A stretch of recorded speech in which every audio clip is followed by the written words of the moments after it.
ವಿಜ್ಞಾನಿ ಶ್ರೀ ಎ.ಆರ್. ಶಿವಕುಮಾರ್.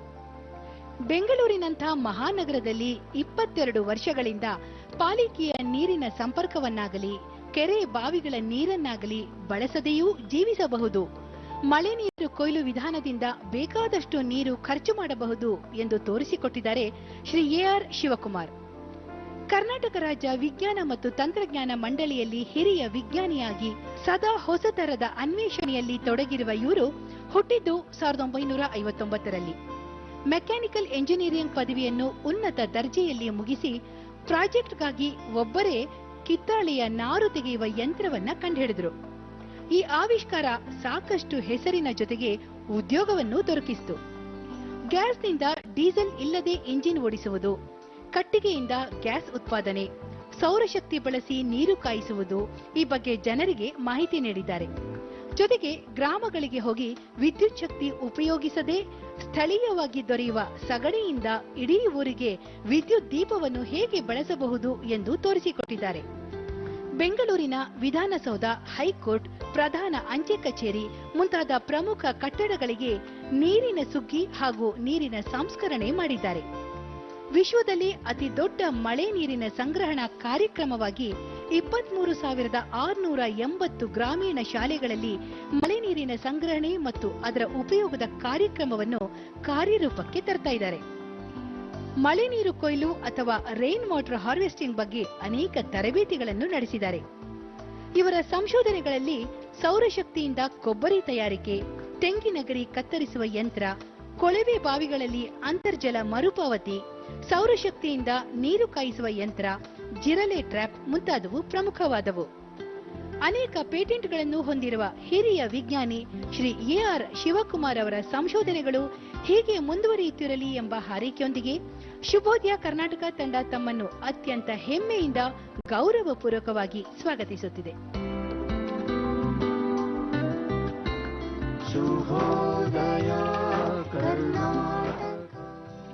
ಹಾಗಾದ್ರೆ ಅವರನ್ನ ವೆಲ್ಕಮ್ ಮಾಡೋಣ ಅಲ್ಲ.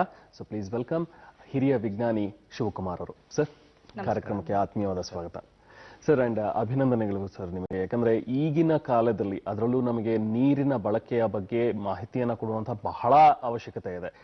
ಅದರಲ್ಲೂ ಮಳೆ ನೀರನ್ನ ಹೇಗೆ ನಾವು ಸದ್ಬಳಕೆಯನ್ನ ಮಾಡ್ಕೋಬೇಕು, ಮಳೆ ನೀರಿಂದಲೇ ನಮ್ಮ ಎಲ್ಲಾ ನೀರಿನ ಸಮಸ್ಯೆಗಳನ್ನ ನೀಗಿಸ್ಕೋಬಹುದು ಅನ್ನುವಂಥದ್ದನ್ನ ತಿಳಿಸ್ಕೊಡುವಂತಹ ಒಂದು ಮಹತ್ ಕಾರ್ಯವನ್ನ ತಾವು ಮಾಡ್ತಾ ಇದ್ದೀರಿ. ಅದಕ್ಕೋಸ್ಕರ ತಮಗೆ ಅಭಿನಂದನೆಗಳು. Thank you.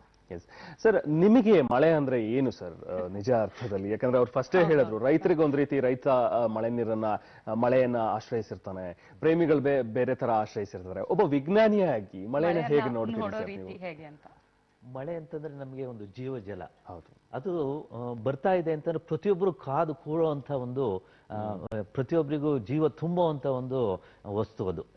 ಇನ್ಫ್ಯಾಕ್ಟ್ ಅದರಿಂದನೇ ನಮ್ಮ ಈ ಪ್ರಪಂಚದಲ್ಲಿ ಎಲ್ಲ ಜೀವ ರಾಶಿಗಳಿಗೂ ಕೂಡ ಶಕ್ತಿ ಸಿಗೋದು. ಅದಿಲ್ಲದೆ ಯಾವುದು ನಡೆಯೋದಿಲ್ಲ ಬಿಡಿ. ಅದರಿಂದ ಎಷ್ಟೋ ಜನದ ಬಾಳು ಬೆಳಗಿದೆ.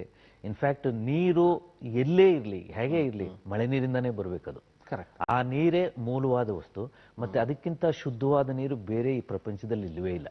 ಮಳೆ ನೀರು ಶುದ್ಧವಾಗಿದೆ, ಎಲ್ಲರೂ ಬಳಸಬೇಕು, ಎಲ್ಲದಕ್ಕೂ ಬಳಸ್ಬೋದು ಅಂತ ಒಂದು ವಸ್ತು ಇದು. ನಮ್ಮ ಜನಜೀವನದಲ್ಲಿ ದೈನಂದಿನ ಬಳಕೆಗಳಲ್ಲಿ ಪ್ರತಿಯೊಬ್ಬರು ಪ್ರತಿ ನಿಮಿಷನೂ ಕೂಡ ಬಳಸ್ತಾ ಇರ್ತೀವಿ. ಹಾಗಾಗಿ ಅದರಿಂದನೇ ನಾವು ಮುಂದುವರಿಬೇಕು. ಸೊ ನೀವು ಮೊದಲಿನಿಂದ ಅಂದ್ರೆ ಬಾಲ್ಯದಲ್ಲಿ ಅಂದ್ರೆ ನೀವು ಇರುವಂತಹ ಊರು ಅಲ್ಲಿ ನೀರಿನ ಸಮಸ್ಯೆ ಹೆಚ್ಚಾಗಿತ್ತ? ಅದು ಒಂದು ನಿಮಗೆ ಆ ತರ ಒಂದು ಪ್ರೇರಣೆ ಕೊಡ್ತಾ ಅಂತ ನೀರು ಹೆಚ್ಚು ನೀರಿನ ಸದ್ಬಳಕೆ ಮಾಡೋದಾಗ್ಲಿ ಅಥವಾ ನೀರು ಅತಿಯಾಗಿ ಪೋಲಾಗದಂತೆ ನೋಡ್ಕೊಳ್ಳೋದಾಗ್ಲಿ ನೀವು ಬಾಲ್ಯದಲ್ಲಿ ಅದು ಅನುಭವಿಸಿದ್ರ ಅಂತ ನೀರಿನ ಸಮಸ್ಯೆ?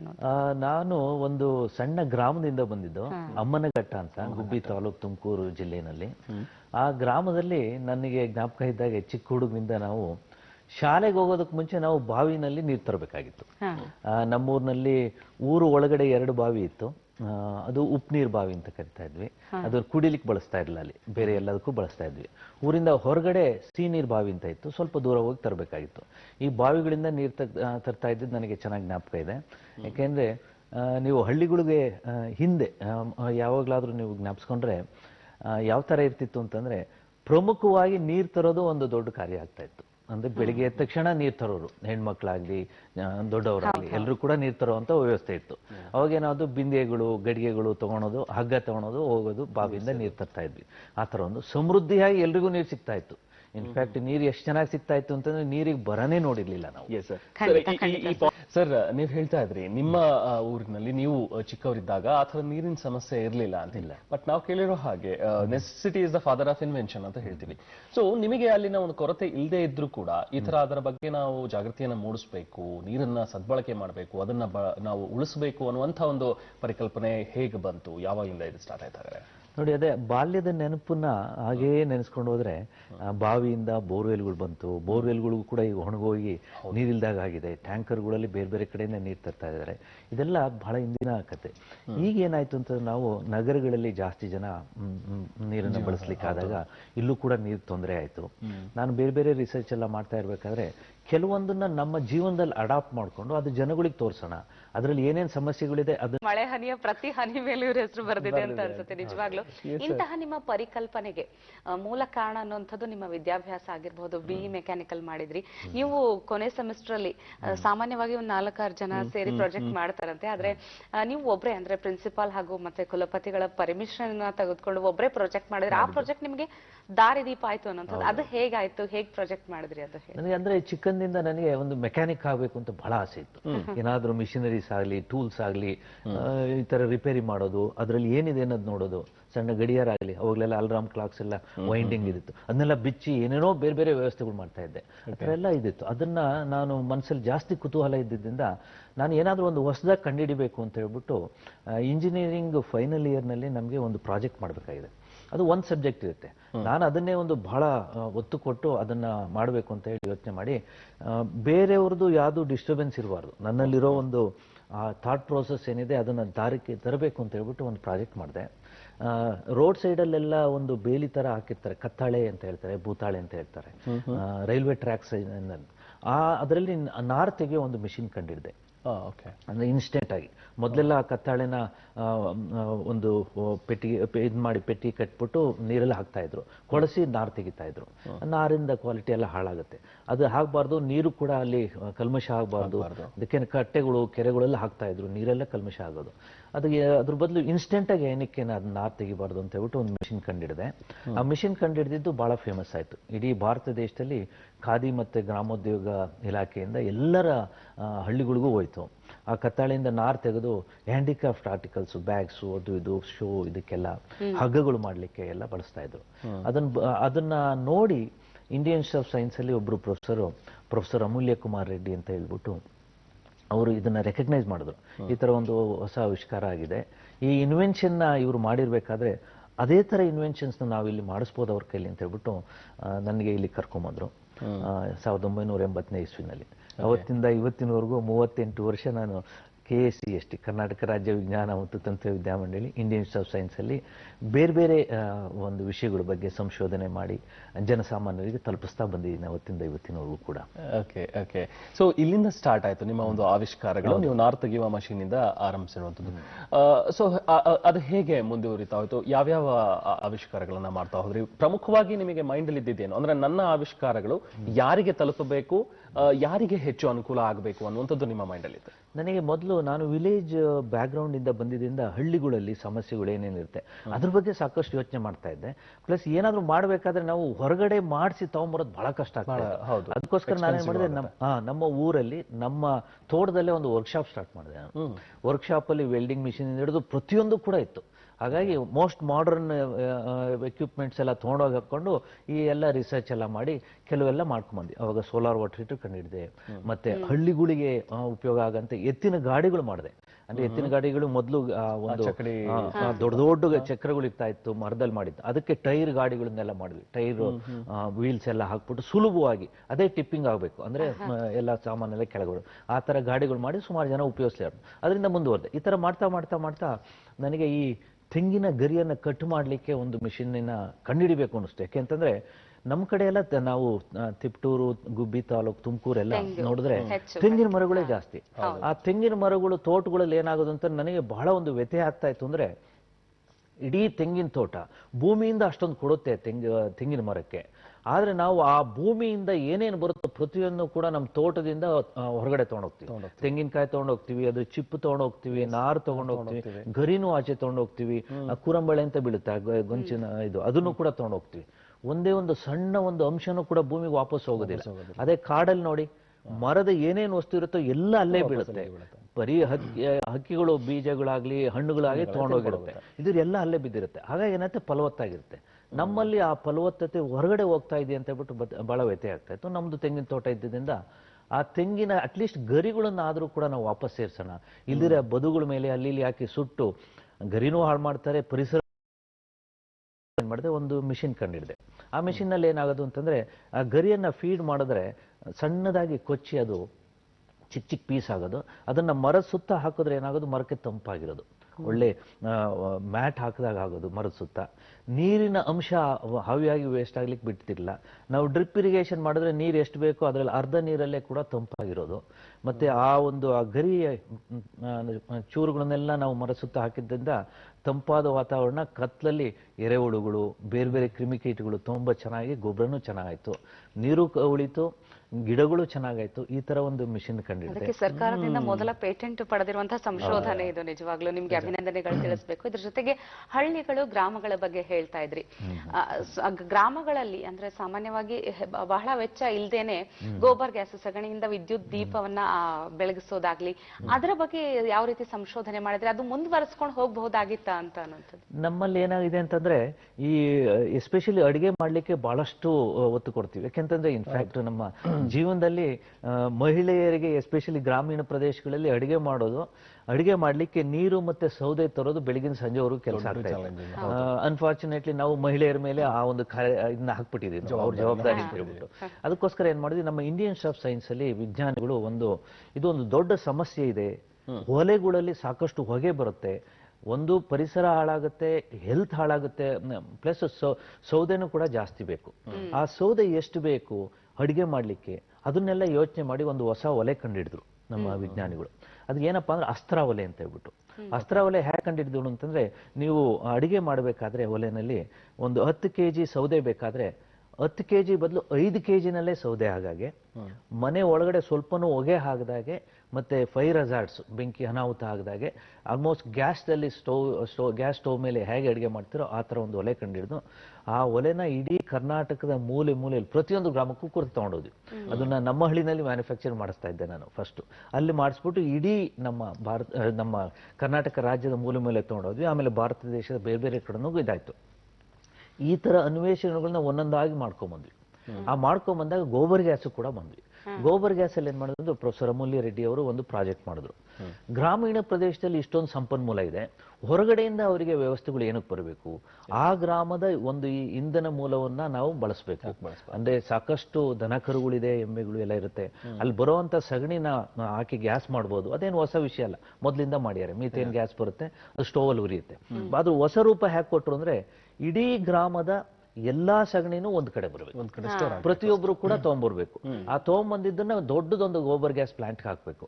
ಆ ಬಂದಿದ್ದ ಗ್ಯಾಸ್ ಇಂದ ಒಂದು ಜನರೇಟರ್ ಓಡಿಸಿ ಎಲ್ಲರ ಮನೆಗೂ ಕೂಡ ನಾವೇನ್ ಮಾಡಿದ್ವಿ, ನೀರಿನ ಸಪ್ಲೈ ಕೊಟ್ವಿ. ಮತ್ತೆ ಪ್ರತಿಯೊಂದು ಮನೆಗೂ ಕೂಡ ನೀರಿನ ಸಪ್ಲೈ ಕೊಡ್ತಿದ್ದಂಗೆ ಏನಾಯ್ತು ಅಂತಂದ್ರೆ, ಸಗಣಿ ತಗೊಂಡ್ಬರ್ಲಿಕ್ಕೆ ಒಂದು ಪಾಸ್ಬುಕ್ ಕೂಡ ಇಟ್ವಿ. ಅಂದ್ರೆ ಎಷ್ಟು ಸಗಣಿ ತರ್ತಾರೆ ಅಷ್ಟೇ ಗೊಬ್ಬರ ವಾಪಸ್ ತಗೊಂಡೋಗ್ಬೇಕು ಅವರು. ಸೊ ಹಾಗಾಗಿ ಅವ್ರಿಗೇನು ಲಾಸ್ ಏನಿಲ್ಲ, ರೈತರಿಗೆ ಒಳ್ಳೆ ಗೊಬ್ಬರ. ಲೈಟ್ ಕೊಟ್ವಿ, ಎಲ್ಲರ ಮನೆಗೂ 2 ಟ್ಯೂಬ್ ಲೈಟ್. ಅವ್ರಿಗೆ ಬೆಳಕು, ಎಲೆಕ್ಟ್ರಿಸಿಟಿ ಬೆಳಕೆ ಕಂಡುಹಿಡಿದಿಲ್ಲ, ಅವ್ರಿಗೆಲ್ಲ ಲೈಟು ಕೊಟ್ವಿ. ನೀರನ್ನು ಕೂಡ ಒಂದು ಬೋರ್ವೆಲ್ ನೀರು ಕೊಟ್ವಿ. ಈ ತರ ಒಂದು ವ್ಯವಸ್ಥೆಗಳನ್ನು ಮಾಡಿ ಒಂದು 16 ಹಳ್ಳಿಗಳಲ್ಲಿ ಇದನ್ನ ಡೆಮಾನ್ಸ್ಟ್ರೇಟ್ ಮಾಡಿ ತೋರಿಸಿ ಇಡೀ ಗ್ರಾಮಕ್ಕೆ ಇದು ಮಾಡಿ ಅಂತ ತೋರಿಸಿದ್ವಿ ನಾವು. ಅದಾದ್ಮೇಲೆ ನೀರಿನ ಸಮಸ್ಯೆ ಸ್ಟಾರ್ಟ್ ಆಯ್ತು.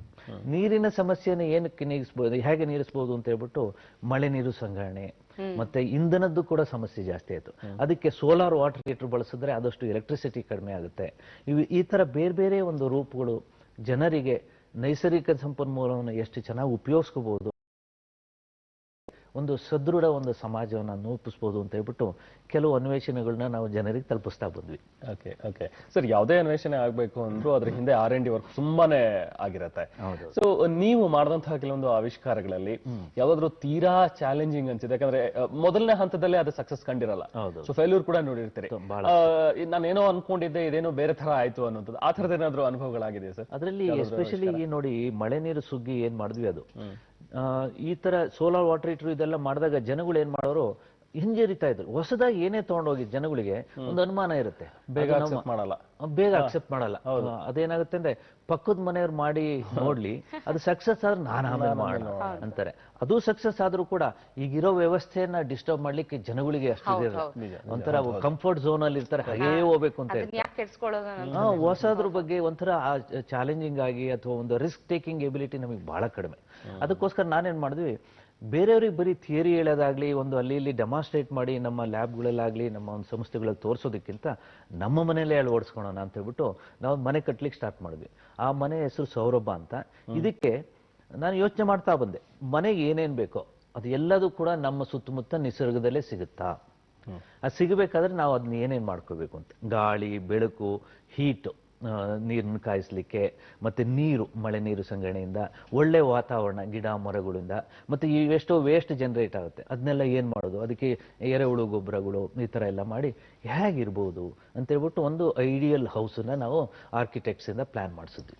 ಆ ಪ್ಲಾನ್ ಮಾಡಿಸ್ಬಿಟ್ಟು ಸೌರಭ ಅಂತ ಮನೆ ವಿಜಯನಗರದಲ್ಲಿ, ಬೆಂಗಳೂರಿನಲ್ಲಿ 23 ವರ್ಷದ ಹಿಂದೆ ಕಟ್ಟಿದ್ವಿ. ಅದಕ್ಕೆ ಆಲ್ಮೋಸ್ಟ್ ಎಲ್ಲ ನ್ಯಾಚುರಲ್ ರಿಸೋರ್ಸಸ್ ಬಳಸ್ಕೊಂಡಿದ್ವಿ. ಅಂದ್ರೆ ನಮ್ಮ ಮನೇಲಿ ಏನ್ ಮಾಡಿದೀವಿ ಅಂತಂದ್ರೆ, we have made the nature to work overtime. ಪರಿಸರ ಓವರ್ ಟೈಮ್ ಕೆಲಸ ಮಾಡ್ತಾ ಇದೆ. ಅಂದ್ರೆ ನಾವು ಅಬ್ಯೂಸ್ ಮಾಡಿಲ್ಲ ನೇಚರ್, ಎಲ್ಲಾನು ಬಳಸಿದ್ವಿ. ಅಂದ್ರೆ ನಮ್ ಜೊತೆ ಮನೆ ಏನಾಗ್ಬಿಟ್ಟಿದೆ, ನಾನು ಮತ್ತೆ ನಮ್ಮ ಮನೆಯವರು ಇಲ್ಲ, ಮಕ್ಕಳು ಎಲ್ಲ, ಅದ್ರ ಜೊತೆ ಬಹಳಷ್ಟಿದೆ. ಹಕ್ಕಿ ಪಕ್ಷಿಗಳು, ಬಟರ್ಫ್ಲೈಸು, ಮೀನುಗಳು, ಆಮೆಗಳು, ಕ್ರಿಮಿಕೀಟಗಳು, ಎಲೆಗಳು ಸಾಕಷ್ಟಿದೆ. ಇವೆಲ್ಲ ಸೇರ್ಕೊಂಡು ಒಂದು ಮೈಕ್ರೋ ಎನ್ವೈರ್ಮೆಂಟ್ ಕ್ರಿಯೇಟ್ ಮಾಡಿದೀವಿ. ಬೆಂಗಳೂರಿನ ಈ ಕಾಂಕ್ರೀಟ್ ಜಂಗಲ್ ಮಧ್ಯೆ ಇದ್ರು ಕೂಡ ಒಂಥರ ವೆಸ್ಟರ್ನ್ ಘಾಟ್ಸ್ ಮಧ್ಯೆ ಇರೋ ಹಾಗೆ ಗಿಡ ಮರಗಳು ಎಷ್ಟು ಬೆಳೆದಿದೆ ಅಂತ ನೋಡ್ಬೇಕು. ಅಂದ್ರೆ ಮರ ಹಾಕ್ಲಿಕ್ಕೆ ಜಾಗ ಇಲ್ಲ ಅಂತಾರೆ ನೋಡಿ. ನಮ್ದು ಇರೋದೇ ಸೈಟ್ ಚಿಕ್ಕದ್, 40 ಅಡಿ 60 ಅಡಿ ಸೈಟ್. ಅದರಲ್ಲೂ ಕೂಡ ಡಜನ್ಸ್ ಆಫ್ ಟ್ರೀಸ್, ಅಂದ್ರೆ 10 ಮರಗಳು ಬೆಳೆಸಿದೀವಿ ನಾವು ಹೊರಗಡೆ. ಅದರಿಂದನೇ ನಮ್ಮ ಇಡೀ ಮನೆ ಕೂಲಾಗಿರುತ್ತೆ. ನಿಮ್ ಮಾತು ಕೇಳ್ತಾ ಇದ್ರೆ ನಮಗೂ ಬಂದು ಮನೆ ನೋಡ್ಬೇಕು ಅಂತ ಅನಿಸ್ತಾ ಇದೆ. ಈ ಮನೆ ಕಟ್ಟಡ ನಿರ್ಮಾಣದ ಸಂದರ್ಭದಲ್ಲಿ ಮಳೆ ನೀರು ಕೊಯ್ಲು ತಂತ್ರಗಾರಿಕೆ ಅಳವಡಿಸ್ಕೊಳ್ಬೇಕು ಅನ್ನೋಂಥದ್ದು, ಇದು ಕೂಡ ಅಳವಡಿಸಿದೀರಾ? ಹೇಗೆ ಅದು ಆಗೈತೆ ಅಂತ ನಾನು ಯೋಚನೆ ಮಾಡಿ ನೋಡಿದಾಗ, ನಮಗೆ ಒಂದು ಸಂಸಾರಕ್ಕೆ, ಒಬ್ಬ ಫ್ಯಾಮಿಲಿಗೆ ಎಷ್ಟು ನೀರು ಬೇಕು ಅಂತ ಯೋಚನೆ ಮಾಡಿದ್ವಿ. WHO ಪ್ರಕಾರ, ವರ್ಲ್ಡ್ ಹೆಲ್ತ್ ಆರ್ಗನೈಸೇಷನ್ ಪ್ರಕಾರ, ಒಬ್ಬ ಮನುಷ್ಯನಿಗೆ ಒಂದು ದಿವಸಕ್ಕೆ 100 ಲೀಟರ್ 135 ಲೀಟರ್ ಸಾಕು. ಒಂದು ಸಂಸಾರಕ್ಕೆ 400 ಲೀಟರ್ 500 ಲೀಟರ್. ಒಂದು ವರ್ಷಕ್ಕೆ 1.5 ಲಕ್ಷದಿಂದ 1,70,000 ಲೀಟರ್. ನಮ್ಮ ಸೈಟ್ ಅಲ್ಲಿ ಬೀಳುವಂತ ಮಳೆ ನೀರು 2 ಲಕ್ಷಕ್ಕಿಂತ ಲೀಟರ್ಗಿಂತ ಜಾಸ್ತಿ ಆಗುತ್ತೆ. ಇದನ್ನ ಹೇಗೆ ಬಳಸೋದು ಯೋಚನೆ ಮಾಡಿ ನೋಡಿದಾಗ, ನೀರು ಪ್ರತಿ ದಿವಸ ಬೇಕು, ಅಂದ್ರೆ 365 ದಿವಸನೂ ಬೇಕು ನಮ್ಗೆ. ಆದ್ರೆ ಮಳೆ ಬರೋದು ಬೆಂಗಳೂರಿನಲ್ಲಿ 65ರಿಂದ 70 ದಿವಸ ಅಷ್ಟೇ ಒಂದು ವರ್ಷದಲ್ಲಿ. ಅದು ಕೂಡ ಮಳೆಗಾಲದಲ್ಲಿ ಜಾಸ್ತಿ ದಿವಸ ಬರುತ್ತೆ, ಬೇಸಿಗೆಯಲ್ಲಿ ಸ್ವಲ್ಪ ಕಡಿಮೆ. ಈ ವರ್ಷ ಅಂತೂ ಬಿಡಿ, ಬೇಸಿಗೆನಲ್ಲಿ ಮಳೆ ಬರಲೇ ಇಲ್ಲ, ಆ ತರ ಆಗ್ತಾ ಇದೆ. ಸೊ ಅದನ್ನ ನೋಡಿದಾಗ ಈ 65 ದಿವಸ ಅಥವಾ 70 ದಿವಸನ 365 ದಿವಸಕ್ಕೆ ಹೇಗೆ ಸ್ಟ್ರೆಚ್ ಮಾಡೋದು ಅಂತ ನೋಡಿದೆ. ಅದನ್ನ ನೋಡ್ಬಿಟ್ಟು ನಾನು ಆ ಒಂದು ಅಂಕಿಅಂಶನ, ಕಳೆದ 100 ವರ್ಷದ ಅಂಕಿಅಂಶ ನೋಡಿದಾಗ, ಬೆಂಗಳೂರಿನಲ್ಲಿ ಸಾಧಾರಣವಾಗಿ ಒಳ್ಳೆ ಮಳೆಗಳು ಗ್ಯಾಪ್, ಮಳೆ ಬರದೇ ಇರೋ ಗ್ಯಾಪ್ ನೋಡಿದಾಗ ನಮಗೆ 100 ದಿವಸಕ್ಕಿಂತ ಜಾಸ್ತಿ ಇಲ್ವೇ ಇಲ್ಲ. 3 ತಿಂಗಳಿಗಿಂತ ಆದ ತಕ್ಷಣ ಬೇರೆ ಯಾವುದೋ ಒಂದು ಮಳೆ ಬಂದಿರುತ್ತೆ. ಅದೇ 100 ದಿವಸಕ್ಕಾಗುವಷ್ಟು ಮಳೆ ನೀರನ್ನ ನಾವು ಶೇಖರಣೆ ಮಾಡಿದ್ರೆ ನಮ್ಮ ಮನೆಗೆ ವರ್ಷ ಇಡೀ ನೀರಾಗುತ್ತೆ ಅಂತ ಹೇಳ್ಬಿಟ್ಟು 100 ದಿವಸಕ್ಕೆ 400 ಲೀಟರ್ ಅಷ್ಟೇ ಬಳಸ್ತೀವಿ ನಾವು. ಅಂದ್ರೆ ನೀರನ್ನ ಜಾಸ್ತಿ ಇದ್ರೂ ಕೂಡ ಜಾಸ್ತಿ ಬಳಸಲ್ಲ ನಾವು, ಆದಷ್ಟು ಮಿತವಾಗಿ ಬಳಸ್ತೀವಿ. 400 × 100 ಅಲ್ಲಿಗೆ 40,000 ಲೀಟರ್ ನೀರು ಬೇಕು. 5,000 ಎಕ್ಸ್ಟ್ರಾ ಇಟ್ಕೊಂಡು 45,000 ಲೀಟರ್ ಹಿಡಿಯುವಂತ ಟ್ಯಾಂಕ್ಗಳನ್ನ ಮಾಡಿದ್ವಿ ಬೇರೆ ಬೇರೆ ಕಡೆ. ಹಾಗಾಗಿ ಮಳೆ ನೀರು ಬಂದಿದ್ದೆಲ್ಲ ಅಲ್ಲಿ ತುಂಬಿಕೊಳುತ್ತೆ, ಅದನ್ನೇ ಬಳಸ್ತಾ ಇದೀವಿ. ಬಟ್ ಮಳೆ ನೀರು ಶುದ್ಧವಾಗಿದ್ರು ಕೂಡ ಅದನ್ನ ಡೈರೆಕ್ಟ್ ಆಗಿ ಟ್ಯಾಂಕಿಗೆ ತುಂಬಕ್ಕಾಗಲ್ಲ ನಾವು. ಆಮೇಲೆ ಅಷ್ಟು ದಿನ ಸ್ಟೋರೇಜ್ ಮಾಡಿದ್ರು ಕೂಡ ನೀರಿಂದ ಹಾಳಾಗುತ್ತೆ, ನೀರಿನ ಗುಣಮಟ್ಟ ಹಾಳಾಗುತ್ತೆ ಅನ್ನೋದು ಕೂಡ. ಅದು ಏನಾಗುತ್ತೆ, ಮಳೆ ನೀರು ತುಂಬಾ ಶುದ್ಧವಾಗಿರುತ್ತೆ, ಅಂದ್ರೆ ಅದಕ್ಕಿಂತ ಶುದ್ಧವಾದ ನೀರು ಯಾವುದೂ ಇಲ್ಲ. ಆದ್ರೆ ನಮ್ಮ ಚಾವಣಿ ಮೇಲೆ, ನಮ್ಮ ರೂಫ್ ಮೇಲೆ ಬಿದ್ದ ತಕ್ಷಣ ಏನಾಗುತ್ತೆ, ಧೂಳಿರುತ್ತೆ, ಅಕ್ಕಿ ಪಕ್ಷಿಗಳು ಮಲಮೂತ್ರ ಇರುತ್ತೆ, ಗಿಡ ಮರಗಳು, ಎಲೆಗಳು, ಅದನ್ನೆಲ್ಲ ಸಪರೇಟ್ ಮಾಡ್ಲಿಕ್ಕೆ ಏನು ಒಂದು ಹೊಸ ಆವಿಷ್ಕಾರ ಮಾಡಿದೆ. ನಂದು ಹೊಸ ರೀತಿಯ ಒಂದು ಪಾಪ್-ಅಪ್ ಫಿಲ್ಟರ್ ಅಂತ ಕಂಡಿಡ್ದೆ. ಈ ಫಿಲ್ಟರ್ ಏನ್ ಮಾಡುತ್ತೆ ಅಂದ್ರೆ, ಇದೆಲ್ಲ ಅಂಶನೂ ಫಿಲ್ಟರ್ ಮಾಡಿ ಒಳ್ಳೆ ನೀರನ್ನು ಮಾತ್ರ ನಮ್ಮ ಸಂಪಿಗೆ ಬಿಡುತ್ತೆ. ಆ ನೀರನ್ನು ನಾವು ಎಲ್ಲದಕ್ಕೂ ಬಳಸ್ಬೋದು. ಕೆಲವು ಸರಿ ಏನಾಗುತ್ತೆ, ನೀರನ್ನ ಸ್ಟೋರ್ ಮಾಡಿದಾಗ ಜನಗಳಿಗೆ ಅನುಮಾನ ಇದೆ, ನೀವು ಹೇಳಿದಾಗೆ ನೀರು ಕೆಟ್ಟೋಗುತ್ತೆ, ಇದು ಹಳೆ ನೀರು, ಇದು ಹೊಸ ನೀರು. ಪ್ರಪಂಚದಲ್ಲಿ ಹಳೇದು ಹೊಸದು ಯಾವುದೂ ಇಲ್ಲ. ನಾವೀಗೇನ್ ನೀರು ಕುಡಿತಾ ಇದ್ವೋ, ಈ ನೀರು ಲಕ್ಷಾಂತರ ವರ್ಷಗಳಿಂದ ಆ ಡೈನಾಸರಸ್ ಏನ್ ಕುಡಿದಿತ್ತೋ ಅದೇ ವಾಟರ್ ಮಾಲಿಕ್ಯೂಲ್ಸ್. ಒಂದು ಹೇಳ್ಬೇಕು ಅಂದ್ರೆ, ನಾವು ಕುಡಿದಿದ್ದ ನೀರೇ ಮತ್ತೆ ಹೋಗುತ್ತೆ, ಮೇಲಕ್ಕೆ ಹೋಗಿ ಹೊಸ ನೀರಾಗಿ ಅದೇ ನೀರನ್ನೇ ನಾವು ಉಪಯೋಗಿಸ್ತಾ ಇದೀವಿ. ಭೂಮಿ ಮೇಲಿರೋ ನೀರು ಒಂದು ಹನಿ ನೀರು ಕೂಡ ಹೆಚ್ಚು ಕಡಿಮೆ ಆಗಿಲ್ಲ. ನಾವು 1,000 ವರ್ಷ, 10,000 ವರ್ಷ, 1,00,000 ವರ್ಷದಿಂದ ಎಷ್ಟಿತ್ತೋ ನೀರು ಭೂಮಿ ಮೇಲೆ ಅಷ್ಟೇ ಇದೆ. ಒಂದು ಹನಿ ನೀರು ಕೂಡ ಎಕ್ಸ್ಟ್ರಾ ಬಂದಿಲ್ಲ, ಒಂದು ಹನಿ ನೀರು ಕೂಡ ವೇಸ್ಟ್ ಆಗಿ ಹೋಗಿಲ್ಲ. ಅದೇ ನೀರನ್ನೇ ಬಳಸ್ತಾ ಇದೀವಿ ನಾವು. ಆ ನೀರನ್ನು ಬಳಸ್ಬೇಕಾದ್ರೆ ಒಂದು ಅರ್ಥ ಮಾಡ್ಕೋಬೇಕು, ನೀರನ್ನ ನಾವು ಯಾವಾಗ್ಲೂ ಓಪನ್ ಆಗಿಟ್ರೆ, ಕೆರೆ ಕಟ್ಟೆ ಬಾವಿನಲ್ಲಿ ಇಟ್ಟರೆ, ನಮ್ಮ ಸಂಪಲ್ಲಿ ಆ ಥರ ಇಟ್ಟರೆ ಅಥವಾ ಟ್ಯಾಂಕ್ಗಳಲ್ಲಿ ಇಟ್ಟರೆ ನೀರು ಕೆಟ್ಟೋಗುತ್ತೆ. ಅಂದ್ರೆ ಗಾಳಿ ಬೆಳಕು ಒಟ್ಟಿಗೆ ಇರಬಾರ್ದು ನೀರಿನ ಜೊತೆ. ಅವಾಗ ಏನಾಗುತ್ತೆ, ಈ ಆಲ್ಗೆ ಬೆಳೆಯುತ್ತೆ, ಪಾಚಿ ಕಟ್ಟೋದು, ಬ್ಯಾಕ್ಟೀರಿಯಾಸ್ ಆಗಲಿ ಕ್ರಿಮಿಕೀಟಗಳು ಬೆಳೆಯುತ್ತೆ. ಈ ಕ್ರಿಮಿಕೀಟ, ಬ್ಯಾಕ್ಟೀರಿಯಾ ಅಥವಾ ಈ ಸಸ್ಯಗಳು ಎಲ್ಲ ಏನ್ ಹೇಳಿ ನಮ್ಮ ತರನೇ ಜೀವ ಇರೋವಂಥ ವಸ್ತುಗಳು. ಅವಕ್ಕೆ ನಮಗೂ ಕೂಡ 2 ವಸ್ತು ಬಹಳ ಇಂಪಾರ್ಟೆಂಟ್. ಒಂದು ಉಸಿರಾಡ್ಲಿಕ್ಕೆ ಗಾಳಿ, ಇನ್ನೊಂದು ಬೆಳಕು, ಎನರ್ಜಿ ಕೊಡ್ಲಿಕ್ಕೆ. ಇದ್ರಲ್ಲಿ ಯಾವ್ದಾದ್ರು ಒಂದು ತೆಗೆದ್ಬಿಡಿ, ಅವಾಗ ಜೀವ ಇರೋದಿಲ್ಲ ಯಾವುದಕ್ಕೂ. ಸೊ ನಾವೇನ್ ಮಾಡ್ತೀವಿ, ಈ ಟ್ಯಾಂಕ್ ಅಲ್ಲಿ ಬೆಳಕು ಹೋಗದಾಗ ಮಾಡಿದೀವಿ. ಕತ್ಲಲ್ಲಿ ನೀರಿಟ್ರೆ ನಿಮ್ಗೆ ಅದರಲ್ಲಿ ಏನು ಬೆಳಿಲಿಕ್ಕಾಗೋದಿಲ್ಲ. ಅಂದ್ರೆ ಪಾಚಿ ಆಗ್ಲಿ, ಬ್ಯಾಕ್ಟೀರಿಯಾ ಆಗ್ಲಿ ಅಥವಾ ಕ್ರಿಮಿಕೀಟಗಳಾಗ್ಲಿ, ನೀರು ಸೇಫ್ ಆಗಿರುತ್ತೆ. ನೀವು 6 ತಿಂಗಳೆಲ್ಲ, 1 ವರ್ಷ ಇಡಿ, 10 ವರ್ಷ ಇಡಿ, 100 ವರ್ಷ ಇಡಿ ನೀರು ಕೆಡೋದಿಲ್ಲ. ಯಾಕೆಂದ್ರೆ ನೀರಿಗೆ water is colourless, tasteless, odourless, shapeless, ಏನೂ ಇಲ್ಲ ಅದಕ್ಕೆ. ಅಷ್ಟು ಒಳ್ಳೆ ನೀರನ್ನ ನಾವು ಶೇಖರಣೆ ಮಾಡಿ ಇಡ್ಬೇಕಾದ್ರೆ ಅರ್ಥ ಮಾಡ್ಕೋಬೇಕು. ಮಾಡ್ಕೊಂಡು ಕತ್ಲಲ್ಲಿ ಇಟ್ರೆ, ಟ್ಯಾಂಕ್ ಅಲ್ಲಿ ಬೆಳಕು ಹೋಗದಾಗ ಮಾಡಿದ್ರೆ ಎಷ್ಟು ದಿವಸ ಬೇಕಾದ್ರೂ ಇಟ್ಕೋಬಹುದು. ಆ ತರ ಇಟ್ಟಿದ್ ನೀರನ್ನ ನಾವು ವರ್ಷ ಇಡೀ ಬಳಸ್ತೀವಿ. ಸರ್, ನೀವೀಗ ಸ್ಕ್ರೀನ್ ಮೇಲೆ ನೋಡ್ತಾ ಇರ್ಬೋದು ಈ ಟ್ಯಾಂಕ್, ಇದು ಇದೇನಾ? ಇದು ನೋಡಿ, ಇದು ಮಳೆ ನೀರು ಸಂಗ್ರಹಣೆ ಮಾಡ್ಲಿಕ್ಕೆ ಸುಲಭವಾದ ಒಂದು ವ್ಯವಸ್ಥೆ. ನೋಡಿ, ಮೇಲಿಂದ ಬರುವಂತಹ ಪೈಪ್ ಅಲ್ಲಿ ಒಂದು ಆ ಫಿಲ್ಟರ್, ಪಾಪ್ ಅಪ್ ಫಿಲ್ಟರ್ ಅಂತ ಕಂಡಿದ್ನಲ್ಲ, ಅದನ್ನ ಇಟ್ಟಿದ್ದೀನಿ. ಅದ್ರಲ್ಲಿ ಮೊದಲನೇ 5 ನಿಮಿಷದ ನೀರನ್ನ ಆಚೆ ಬಿಟ್ಬಿಡುತ್ತೆ. ಅದು ರೂಫ್ ತಾನೇ ಕ್ಲೀನ್ ಆಗುತ್ತೆ. ಆಮೇಲೆ ಬಂದಿದ್ದು ಪೈಪ್ ನೋಡಿ, ಅದು ಕೆಳಗಡೆ ಟ್ಯಾಂಕ್ ಹೋಗುತ್ತೆ. ಅದನ್ನ ಹಾಗೆ ಶೇಖರಣೆ ಮಾಡಬಹುದು. ಇಲ್ಲಿ ಸುಲಭವಾಗಿ ತೋರಿಸ್ಲಿಕ್ಕೋಸ್ಕರ ಆ ಪ್ಲಾಸ್ಟಿಕ್ HDP ಟ್ಯಾಂಕ್ ತೋರಿಸಿದೀನಿ. ನಾವು ಅಂಡರ್ಗ್ರೌಂಡ್ ಸಂಪ್ಗಳು ಕೂಡ ಮಾಡ್ಕೋಬಹುದು, ಈ ತರ ವ್ಯವಸ್ಥೆಗಳು. ನೆಕ್ಸ್ಟ್ ಸ್ಲೈಡ್ಸ್ ಅಲ್ಲಿ ಕೆಲವೆಲ್ಲ ಇದೆ. ಆ ಸ್ಲೈಡ್ಸ್ ಅಲ್ಲಿ ನಾವು ಹೇಗೆ ಸುಲಭವಾಗಿ ನಾವು ಮಳೆ ನೀರು ಸಂಗ್ರಹಣೆ ಮಾಡಬಹುದು ಮನೆಗಳಲ್ಲಿ ಅಂತ ಕೂಡ ಅದನ್ನ ತೋರಿಸ್ಕೋಬಹುದು. ಅಂದ್ರೆ ಪ್ರತಿಯೊಬ್ರು ಕೂಡ ಅಳವಡಿಸ್ಕೋಬಹುದು. ತಮ್ಮ ಮನೆ ಕನ್ಸ್ಟ್ರಕ್ಷನ್ ಟೈಮ್ ಅಲ್ಲೇ ಮಾಡ್ಬೇಕಾಗುತ್ತಾ ಅಥವಾ ಇಲ್ಲ, ಯಾವ ಬೇಕಾದ್ರೂ ರೆಟ್ರೋಫಿಟ್ ಮಾಡಬಹುದು. ನೋಡಿ, ಫಾರ್ ಎಕ್ಸಾಂಪಲ್ ರೇಮನ್ ಅವ್ರು, ನಿಮ್ಮ ಮನೆ ಆತರ ಇರ್ಬೋದು, ರೂಫ್ ಇರುತ್ತೆ, ಗೋಡೆಗಳು ಇರುತ್ತೆ, ಅದ್ರ ಪಕ್ಕದಲ್ಲಿ ಒಂದು ಪೈಪ್ಗಳು ಬಂದಿದೆ ನೋಡಿ, ಮಳೆ ನೀರು ಬಂದು ಕೆಳಗಡೆ ಹರಿದು ಹೋಗ್ತಾ ಇದೆ. ಅದಕ್ಕೆ ಆ ಪೈಪ್ಗಳನ್ನ ಜಾಯಿಂಟ್ ಮಾಡಿ ನೋಡಿ, ಅಲ್ಲೊಂದು ಫಿಲ್ಟರ್ ಹಾಕಿ ಆ ಫಿಲ್ಟರ್ ಇಂದ ಬಂದಿದ್ನ ನೆಕ್ಸ್ಟ್ ಸ್ಲೈಡ್ ಅಲ್ಲಿ ತಗೊಂಡು ನಿಮ್ಮ ಸಂಪಿಗೆ ಬಿಟ್ಕೋಬಹುದು. ಇಷ್ಟೇ ಮಳೆ ನೀರು ಸಂಗ್ರಹಣೆ ಮಾಡ್ಬೇಕಾಗಿರತ್ತೆ. ನೀವು ಆ ಸಂಪಿಗೆ ಬಿಟ್ಕೊಂಡ್ರೆ, ಇರೋ ಸಂಪಿಗೆ ಬಿಟ್ಕೊಂಡ್ರೆ ನೀರ್ನ ಉಪಯೋಗಿಸ್ಕೋಬಹುದು. ಹೆಚ್ಚಾದ ನೀರ್ನ, ನೀವು ವಿಜ್ಞಾನಿಗಳಾಗಿ ಆಗಿದ್ದೀರಾ, ಸಾಕಷ್ಟು ಸಂಶೋಧನೆಗಳನ್ನು ಮಾಡಿದೀರಾ. ಈ ತರ ಒಂದು ನೀರಿನ ಲೆಕ್ಕ ಹಾಕಿದ್ರಿ ನೀವು ಲೆಕ್ಕ ಹಾಕಿದ್ ಕೇಳಿದ್ರೆ ನಮ್ಗೆ ಖುಷಿ ಆಗತ್ತೆ. ಇಷ್ಟು ನೀರ್ ಬೇಕಾಗತ್ತೆ, ಒಂದು ದಿನಕ್ಕೆ ಇಷ್ಟು ನೀರ್ ಬೇಕಾಗತ್ತೆ, ಇಷ್ಟು ನೀರ್ ಮಳೆ ನೀರು ಸಂಗ್ರಹ ಆಗುತ್ತೆ. ಇದೆಲ್ಲ ಕೂಡ ವಿಚಾರ ಬಹಳ ಶ್ಲಾಘನೀಯ. ಆದ್ರೆ ಸಾಮಾನ್ಯವಾಗಿ ಜನರು ನೋಡೋದು ನೀರಿನ ಬಗ್ಗೆ ಇದ್ದಾಗ ಖರ್ಚು ಮಾಡೋಣ ಅನ್ನೋ ತರನೇ ಮನಸ್ಥಿತಿ ಇರುತ್ತೆ. ನಿಮ್ಮ ಮನೆಯಲ್ಲಿ, ನಿಮ್ಮ ಕುಟುಂಬದಿಂದ ಯಾವ ರೀತಿ ಸಹಕಾರ ಇದಕ್ಕೆಲ್ಲ ಸಿಕ್ತು ಅಂತ ಹೇಳ್ತೀರಿ? ಎಲ್ಲರೂ ಕೂಡ ಭಾಗವಹಿಸ್ಬೇಕು. ಇನ್ಫ್ಯಾಕ್ಟ್ ಏನಾಗುತ್ತೆ ಅಂದ್ರೆ, ಒಂದು ಮನೆ ಅಂತಂದ್ರೆ ಅದು, ಆ ಮನೆಯಲ್ಲಿ ಬರೀ ನಾವು ಇರೋರು ಒಬ್ರು ಯಾರಾದ್ರೂ ನೋಡಿದ್ರಾಗಲ್ಲ, ಪ್ರತಿಯೊಬ್ರು ಕೂಡ ಭಾಗವಹಿಸ್ಬೇಕು. ಅದ್ರ ಜೊತೆಗೆ ಈವನ್ ನೇಚರ್ ಕೂಡ ಸ್ಪಂದಿಸ್ಬೇಕು, ಅದನ್ನ ಉಪಯೋಗಿಸ್ಬೇಕು. ನಮ್ಮ ಮನೇಲಿ ಅಷ್ಟೊಂದು ನೀರಿದ್ರು ಕೂಡ ನಾವು ಬಹಳ ಮಿತವಾಗಿ ಬಳಸ್ತೀವಿ. ಯಾಕೆಂತಂದ್ರೆ ಮಿತವಾಗಿ ಬಳಸಿದ್ರೇನೆ ಕೂಡ ಅದ್ರದ್ದು ಬೆಲೆ ನಮಗೆ ಗೊತ್ತಾಗೋದು. ಪ್ಲಸ್ ಮುಂದೆ ಅದಕ್ಕೆ ಸೆಕ್ಯೂರಿಟಿ ಇದೆ ನಮಗೆ ಅಂತ ಧೈರ್ಯ ಬರೋದು. ನಾವು ನೋಡಿ, ನಮ್ಮ ಮನೆಯಲ್ಲಿ ಕೆಲವು ಯೂಸೇಜ್ಗೆ ಮರುಬಳಕೆ ಮಾಡ್ತೀವಿ. ಫಾರ್ ಎಕ್ಸಾಂಪಲ್, ನಮ್ಮ ಮನೆಯಲ್ಲಿ ಟಾಯ್ಲೆಟ್ ಫ್ಲಶಿಂಗಿಗೆ ನಾವು ಕುಡಿಯುವಂತ ನೀರು, ಒಳ್ಳೆ ನೀರು ಬಳಸೋದಿಲ್ಲ. ನಾವು ಟಾಯ್ಲೆಟ್ ಫ್ಲಶಿಂಗ್ ಅಟ್ಲೀಸ್ಟ್ ಯಾವ ನೀರಾದ್ರೂ ಹಾಕ್ಬೋದು. ಅದಕ್ಕೋಸ್ಕರ ಈಗ ಎಲ್ಲರ ಮನೆಯಲ್ಲೂ ನಿಮಗೆ ನೋಡಿರೋ ಹಾಗೆ ನಮ್ಮ ಬಟ್ಟೆನ ತೊಳಿಲಿಕ್ಕೆ ವಾಷಿಂಗ್ ಮಿಷಿನ್ಸ್ ಬಂದಿದೆ. ವಾಷಿಂಗ್ ಮಿಷಿನ್ ಇಂದ ಆಚೆ ನೀರು ಬರೋದು ಹೇಗಿರುತ್ತೆ ಹೇಳಿ, ಬರೀ ಸೋಪ್ ವಾಟರ್, ಅದ್ರಲ್ಲಿ ಬೇರೆ ಏನೂ ಇರೋದಿಲ್ಲ. ನಮ್ಮ ಸ್ವಲ್ಪ ಬೆವರು ಅದು ಇದು ಇರ್ಬೋದು ಬಿಟ್ರೆ, ಆ ನೀರನ್ನ ನಾವು ಟಾಯ್ಲೆಟ್ ಫ್ಲಶಿಗೆ ಬಳಸ್ತೀವಿ. ಸೋಪಿನ ನೀರು ಆದ್ರಿಂದ ಟಾಯ್ಲೆಟ್ ಕ್ಲೀನ್ ಆಗುತ್ತೆ, ತುಂಬಾ ಚೆನ್ನಾಗೂ ಕೂಡ ಇದಾಗುತ್ತೆ, ಮರುಬಳಕೆ ಆಯ್ತು. ಅಷ್ಟು ಕುಡಿಯೋ ನೀರು ಬೇರೆಯವರಿಗೆ ಉಪಯೋಗ ಆಗುತ್ತೆ, ಅಷ್ಟು ನೀರು ಉಳ್ಕೊಳುತ್ತೆ. ಇನ್ನೊಂದು, ನಮ್ಮ ಅಡಿಗೆ ಮನೆಯಲ್ಲಿ ನೋಡಿ, ಇಲ್ಲಿ ಈ ಅಡಿಗೆ ಮನೆ ಸ್ಲೈಡ್ಸ್ ನೋಡಿ, ಅಡಿಗೆ ಮನೆ ಸಿಂಕ್ ಇಂದ ನೀವು ಪಾತ್ರೆ ತೊಳೆದಿದ್ದು ಎಲ್ಲ ಇರುತ್ತಲ್ಲ, ಆ ನೀರು ಡ್ರೈನಿಗೆ ದಯವಿಟ್ಟು ಬಿಡಬೇಡಿ. ಅದನ್ನ ಒಂದು ವ್ಯಾಲ್ವ್ ಇಟ್ಕೊಂಡು ಆಚೆ ಬಿಟ್ಕೊಂಡ್ರೆ, ಆ ತರ ಕ್ಯಾನ್ ಅಲ್ಲಿ ಹಿಡಿದು ಅಥವಾ ಪೈಪ್ಗಳು ಹಾಕಿ ಗಿಡ ಮರಗಳಿಗೆ ಹಾಕ್ಬೋದು. ಒಳ್ಳೆ ಮಸಾಲೆ ವಾಟರ್ ಇರುತ್ತೆ. ಗಿಡ ಮರಗಳಂತೂ ಬಹಳ ಖುಷಿಯಾಗಿ ಬರುತ್ತೆ, ತುಂಬಾ ಚೆನ್ನಾಗಿ ಬರುತ್ತೆ. ಸೊ ಆ ಪ್ರೋಟೀನ್ ಅಂಶಗಳು ಇದೆಲ್ಲ ಇದೆ, ಮಿನರಲ್ಸ್ ಎಲ್ಲ ಇರೋದ್ರಿಂದ ಏನಾಗುತ್ತೆ, ಗಿಡಗಳು ಚೆನ್ನಾಗುತ್ತೆ. ಈ ಸ್ಲೈಡ್ ಅಲ್ಲಿ ನೋಡಿ, ತುಂಬಾ ಸುಲಭವಾದ ವ್ಯವಸ್ಥೆ. ಇವತ್ತು ನೀವೇನು ಖರ್ಚು ಮಾಡಬೇಡಿ, 3 ಅಥವಾ 4 ಬಕೆಟ್ ಎಕ್ಸ್ಟ್ರಾ ತಗೊಂಡೋಗಿ, ಬೇಸಿಗೆನಲ್ಲಿ, ಕಡು ಬೇಸಿಗೆನಲ್ಲಿ ನೀರಿಲ್ಲ, ಆ ವಾಷಿಂಗ್ ಮಿಷಿನ್ ಇಂದ ಬಂದಂತ ನೀರ್ನ ಆ ಬಕೆಟ್ ಅಲ್ಲಿ ಕಲೆಕ್ಟ್ ಮಾಡ್ಕೊಳ್ಳಿ. ಸುಲಭವಾಗಿ ಒಂದು ಪೈಪ್ ಇರುತ್ತೆ, ಪೈಪ್ನ ಡ್ರೈನಿಗೆ ಬಿಟ್ಟಿರ್ತೀರ, ಅದ್ರ ಬದಲು ಈ ಬಕೆಟ್ ಅಲ್ಲಿ ಇಟ್ಕೊಳ್ಳಿ. ಸೋಪಿನ ನೀರು ತುಂಬ್ಕೊಳುತ್ತೆ, ಅದನ್ನ ತಗೊಂಡೋಗಿ ನಿಮ್ಮ ಟಾಯ್ಲೆಟ್ಸ್ ಅಲ್ಲಿ ಇಟ್ಕೊಳ್ಳಿ. ಟಾಯ್ಲೆಟ್ ಅಲ್ಲಿ ಉಪಯೋಗಿಸಿದ ಮೇಲೆ ಆ ಈ ನೀರನ್ನ ಹಾಕಿ ಫ್ಲಶ್ ಮಾಡಿ. ಎಷ್ಟು ನೀರು ಉಳಿಯುತ್ತೆ. ನಿಜವಾಗ್ಲೂ ಅಷ್ಟು ನೀರನ್ನ ನೀವು ಬಳಸಿದ್ರೆ ನಿಮ್ಗೆ ಎಷ್ಟು ಖುಷಿ ಇರುತ್ತೆ ಅಂತಂದ್ರೆ, ಬೇರೆ ಯಾರೋ ಕುಡಿಯೋ ನೀರನ್ನ ನಾನು ಇಲ್ಲಿ ವೇಸ್ಟ್ ಮಾಡ್ತಾ ಇದ್ದೆ ಟಾಯ್ಲೆಟ್ ಫ್ಲಶ್ಗೆ, ಈಗ ನೋಡಿ ನಾನು ಅದನ್ನ ಬಳಸ್ತಾ ಇದ್ದೀನಿ ಅಂತ ಅನ್ಸುತ್ತೆ. ಮತ್ತೆ ಎಲ್ಲರ ಮನೆಯಲ್ಲೂ RO ಪ್ಲಾಂಟ್ಸ್ ಬರುತ್ತೆ. ಅದನ್ನ ಹೇಳ್ಬೇಕು. ಪ್ರತಿಯೊಬ್ರು ಕೂಡ ಈಗ ಯಾವುದೇ ನೀರು ಕೊಡಿ ನಂಬೋದಿಲ್ಲ. ಅದಕ್ಕೆ ವಾಟರ್ ಟ್ರೀಟ್ಮೆಂಟ್ ಪ್ಲಾಂಟ್ ಅಂತ ಹೇಳ್ಬಿಟ್ಟು ಅವ್ರ ಅಡಿಗೆ ಮನೆಯಲ್ಲೋ ಅಥವಾ ನಮ್ಮ ಡೈನಿಂಗ್ ಹಾಲ್ನೋ ಹಾಕೊಂಡ್ಬಿಟ್ಟಿರ್ತಾರೆ ಗೋಡೆ ಮೇಲ್ಗಡೆ. ಆ RO ಪ್ಲಾಂಟ್ಸ್ ಗಳಲ್ಲಿ ಏನಾಗುತ್ತೆ ಅಂದ್ರೆ 100 ಲೀಟರ್ ನೀರ್ನ ಟ್ರೀಟ್ ಮಾಡಿದ್ರೆ 15ರಿಂದ 20 ಲೀಟರ್ ಅಷ್ಟೇ ಕುಡಿಲಿಕ್ಕೆ ಬರುತ್ತೆ. ಇನ್ನ ಸಾಧಾರಣವಾಗಿ 80ರಿಂದ 85 ಲೀಟರ್ ವೇಸ್ಟ್ ಆಗಿ ಡ್ರೈನ್ಗೆ ಹೋಗ್ತಿರುತ್ತೆ. ಅದು ಒಂದು ಸಣ್ಣ ಪೈಪ್ ಇಂದ ನೀವು ಆ ಸಿಂಕ್ ಒಳಗಡೆ ಬಿಟ್ಬಿಟ್ಟು ವೇಸ್ಟ್ ಹೋಗ್ತಾನೆ ಇರುತ್ತೆ. ದಯವಿಟ್ಟು ವೇಸ್ಟ್ ಮಾಡಬೇಡಿ. ಆ ನೀರಲ್ಲಿ ಬೇರೆ ಏನೂ ಅಂಶ ಇಲ್ಲ, ಸ್ವಲ್ಪ ಲವಣಾಂಶಗಳು ಜಾಸ್ತಿ ಇರುತ್ತೆ. ಅದನ್ನ ಬಕೆಟ್ಗಳಲ್ಲೋ ಯಾವ್ದ್ರಲ್ಲಾದ್ರೂ ಕಲೆಕ್ಟ್ ಮಾಡ್ಕೊಳ್ಳಿ. ಕಲೆಕ್ಟ್ ಮಾಡ್ಕೊಂಡು ನೆಲ ಒರೆಸ್ಲಿಕ್ಕೆ ಪ್ರತಿ ದಿವಸನೂ ಕೂಡ ನಾವು ನೆಲ ಕ್ಲೀನ್ ಮಾಡ್ತಾ ಇರ್ತೀವಿ, ಅಥವಾ ಮನೆ ಅಂಗಳದಲ್ಲಿ ಮುಂದಾಡಿ ನೀರು ಹಾಕ್ತಾ ಇರ್ತೀವಿ, ಅದಕ್ಕೆ ಬಳಸಿ. ಅಥವಾ ಇದಕ್ಕೆ ಬಳಸಬಹುದಾ ಸರ್ ಈ ನೀರು? ಯಾವುದಕ್ಕೆ? ಗಿಡ ಮರಗಳಿಗೆ ಬಳಸಲಿಕ್ಕೆ ಬರೀ ಇದನ್ನೇ ಹಾಕಿದ್ರೆ ಏನಾಗುತ್ತೆ, ಡೈಲಿ ಇದನ್ನೇ ಹಾಕಿದಾಗ ಸಾಲ್ಟ್ ಅಂಶ ಜಾಸ್ತಿಯಾಗಿ ಗಿಡ ಮರಗಳು ಸ್ವಲ್ಪ ಎಫೆಕ್ಟ್ ಆಗ್ಬೋದು.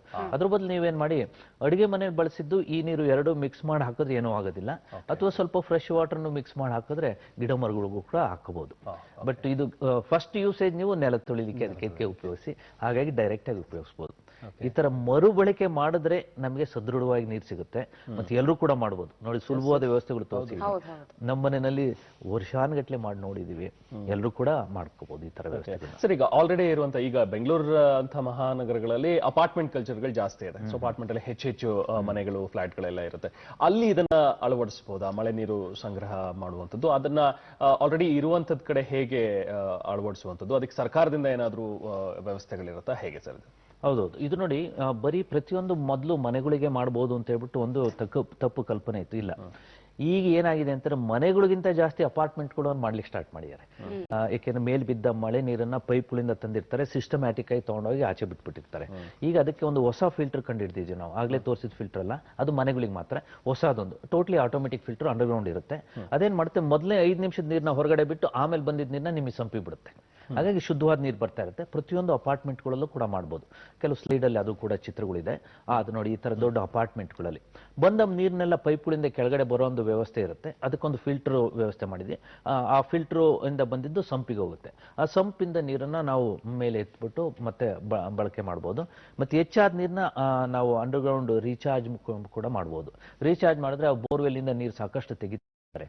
ಆ ನೀರನ್ನ ನಾವು ಮತ್ತೆ ಬಳಸ್ತಾ ಇರ್ತೀವಿ. ಬೋರ್ವೆಲ್ ಅಲ್ಲೂ ಕೂಡ ನೀರು ಬರೋ ಹಾಗೆ ಮಾಡ್ಕೋಬಹುದು. ಈ ಒಂದು ಅಪಾರ್ಟ್ಮೆಂಟ್ಗಳು ನೀವು ಹೇಳಿದಾಗೆ ಮಾಡ್ಲಿಕ್ಕೆ ತುಂಬಾ ಸುಲಭವಾಗಿ ವ್ಯವಸ್ಥೆಗಳಿರುತ್ತೆ. ಯಾಕೆಂದ್ರೆ ಮನೆಗಳಿಗಿಂತ ಜಾಸ್ತಿ ಜಾಗ ಇರುತ್ತೆ. ಮತ್ತೆ ಅವರಿಗೆ ಯಾವುದೇ ಒಂದು ಫೈನಾನ್ಷಿಯಲ್ ಇದು ಕೂಡ ಬರಲ್ಲ. ಯಾಕೆಂದ್ರೆ ತುಂಬಾ ಜನದಿಂದಲೇ ಡಿವೈಡ್ ಆಗುತ್ತೆ. ಅದು ನೋಡಿ, ಈ ಚಿತ್ರದಲ್ಲಿ ತೋರಿಸಿದಾಗೆ ಸುಲಭವಾಗಿ ಮಾಡ್ಕೊಂತ ಎಲ್ಲ ವ್ಯವಸ್ಥೆನೂ ಇರುತ್ತೆ.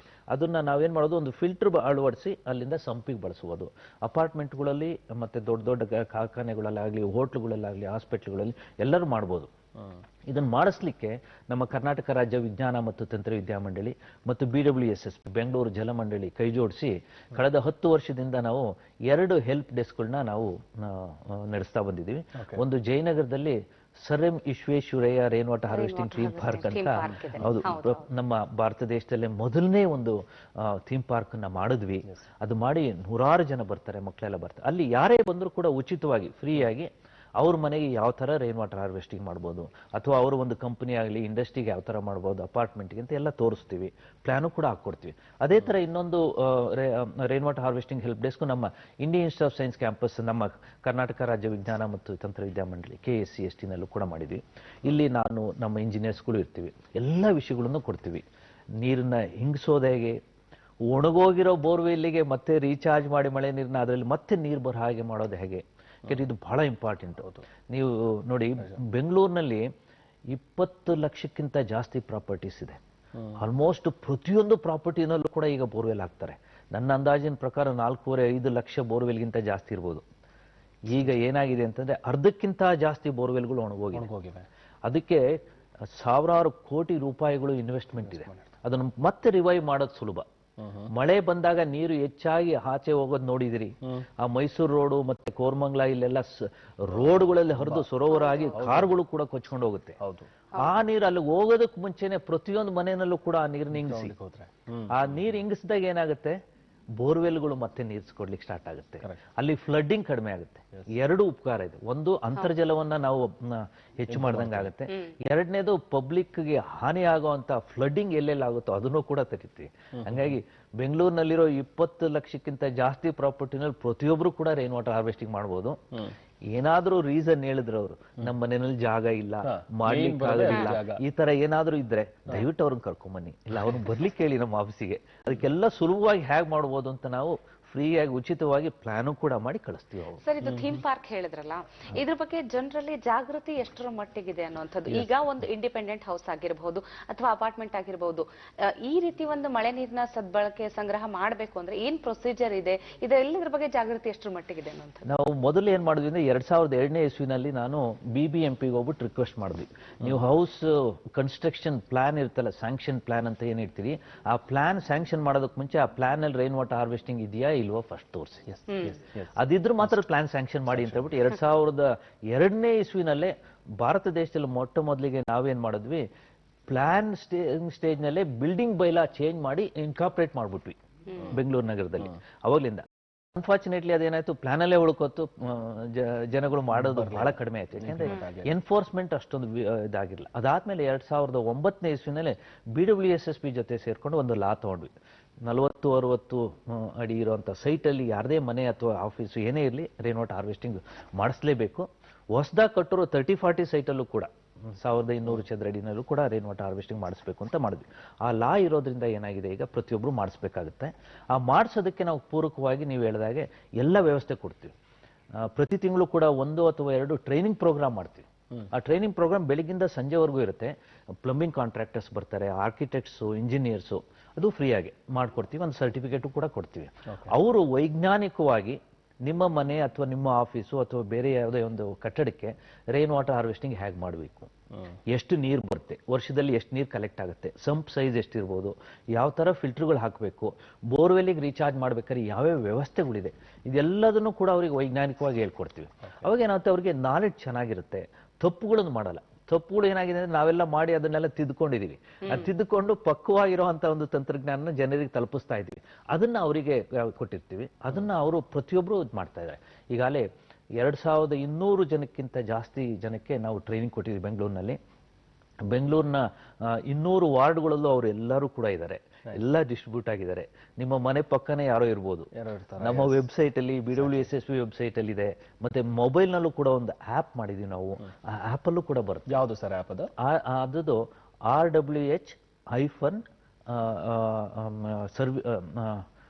RWH-ಸರ್ವಿಸಸ್ ಅಂತ ಹೇಳ್ಬಿಟ್ಟು ಅದರಲ್ಲಿ ಸಿಗುತ್ತೆ ನಿಮ್ಗೆ. ಅದನ್ನ ನೀವು ಯಾರು ಬೇಕಾದ್ರೂ ಕೂಡ ಡೌನ್ಲೋಡ್ ಮಾಡ್ಕೊಂಡು ಮಾಡ್ಬೋದು. ಬಳಸಿದ ತಕ್ಷಣ ಅದರಲ್ಲಿ ಮೊಬೈಲ್ ನಂಬರ್ ಬರುತ್ತೆ, ಅದನ್ನ ನೀವು ಇದು ಮಾಡ್ಕೋಬಹುದು. ಸರ್, ನೀವು ಹೇಳಿದ್ರಿ ರೈನ್ ವಾಟರ್ ಹಾರ್ವೆಸ್ಟಿಂಗ್ ಎಷ್ಟು ಮುಖ್ಯ ಆಗುತ್ತೆ, ಹೇಗೆ ಮಾಡಬೇಕು ಅನ್ನೋದು. ಇನ್ನೊಂದು ದೊಡ್ಡ ಸಮಸ್ಯೆ ನಗರಗಳಲ್ಲಿ ಕಾಡ್ತಾ ಇರುವಂತದ್ದು ತ್ಯಾಜ್ಯ ವಿಲೇವಾರಿದು. ಈ ತ್ಯಾಜ್ಯದ ಬಗ್ಗೆ ಆವಿಷ್ಕಾರ ಏನಾದರೂ ಆಗಿದೆಯಾ ನಿಮ್ಮಿಂದ, ಅಥವಾ ನಿಮ್ಮ ಮನೆಯಲ್ಲಿ ಯಾವ ರೀತಿಯಾಗಿ ಅಳವಡಿಸ್ಕೊಂಡಿದ್ದೀರಾ ಇದನ್ನ? ಎರಡು ನೋಡಿ. ಒಂದು, ಆದಷ್ಟು ತ್ಯಾಜ್ಯ ಅನ್ನೋದು ವೇಸ್ಟ್ ಅಂತ ದಯವಿಟ್ಟು ಪದ ಬಳಸೋದು ಬೇಡ. ಅದು ಇಟ್ಸ್ ಎ ರಿಸೋರ್ಸ್. ಅದನ್ನ ಆದಷ್ಟು ಕಡಿಮೆ ಮಾಡೋದು ನಾವು ಒಳ್ಳೇದು. ಫಸ್ಟ್ ನಮ್ಮ ಮೈಂಡಲ್ಲಿ ಬರಬೇಕು, ತ್ಯಾಜ್ಯ ಅಂತ ನೀವು ಏನ್ ಹೇಳ್ತಿದ್ದೀರಿ ಅದು ಜನರೇಟ್ ಆಗೋದಕ್ಕೆ ಮುಂಚೆ ನಾವು ಯೋಚನೆ ಮಾಡಿದ್ರೆ ಅದು ತುಂಬಾ ಕಡಿಮೆ ಆಗುತ್ತೆ. ಎಷ್ಟೋ ಕಡೆ ಜನರೇಟ್ ಆಗೋದೇ ಇಲ್ಲ, ಸೊ ಬರೋದೇ ಇಲ್ಲ. ಹಾಗೆ ಮಾಡ್ಕೋಬೇಕು. ಬಂದಿದ್ನ ಹೇಗೆ ಬಳಸೋದು ಅಂತ ಒಂದು ವಿಷಯ ಹೇಳಿದೆ ನಿಮ್ಗೆ. ತ್ಯಾಜ್ಯ ಅಂತಂದ್ರೆ 2 ತರ ಇರುತ್ತೆ. ಒಂದು ಲಿಕ್ವಿಡ್, ಅಂದ್ರೆ ನಮ್ಮ ಇದು ನೀರಿನ ರೂಪದಲ್ಲಿ ಬಳಸುವಂಥದ್ದು. ಇನ್ನೊಂದು ಸಾಲಿಡ್, ನಮ್ಮ ವೇಸ್ಟ್ ಜನರೇಟರ್ ಗಾರ್ಬೇಜ್ ಎಲ್ಲ ಬರ್ತದ್ರಲ್ಲಿ. ನೀರಿನ ಬಗ್ಗೆ ಹೇಳಿದೆ. ವಾಷಿಂಗ್ ಮಿಷಿನ್ ನೀರು ತ್ಯಾಜ್ಯ, ಅಡಿಗೆ ಮನೆಯಲ್ಲಿ ನೀರು ಬರೋದು, ಪಾತ್ರೆ ತೊಳೆದು ಎಲ್ಲ, ಅದನ್ನು ಮರುಬಳಕೆ ಬಗ್ಗೆ ಹೇಳಿ. ಈಗ ಸಾಲಿಡ್ ವೇಸ್ಟಿಗೆ ಬರೋಣ. ಸಾಲಿಡ್ ವೇಸ್ಟ್ ಅಂದ್ರೆ ನಮ್ಮ ಮನೆಯಲ್ಲಿ ಏನೇನು ಜನರೇಟ್ ಆಗುತ್ತೆ.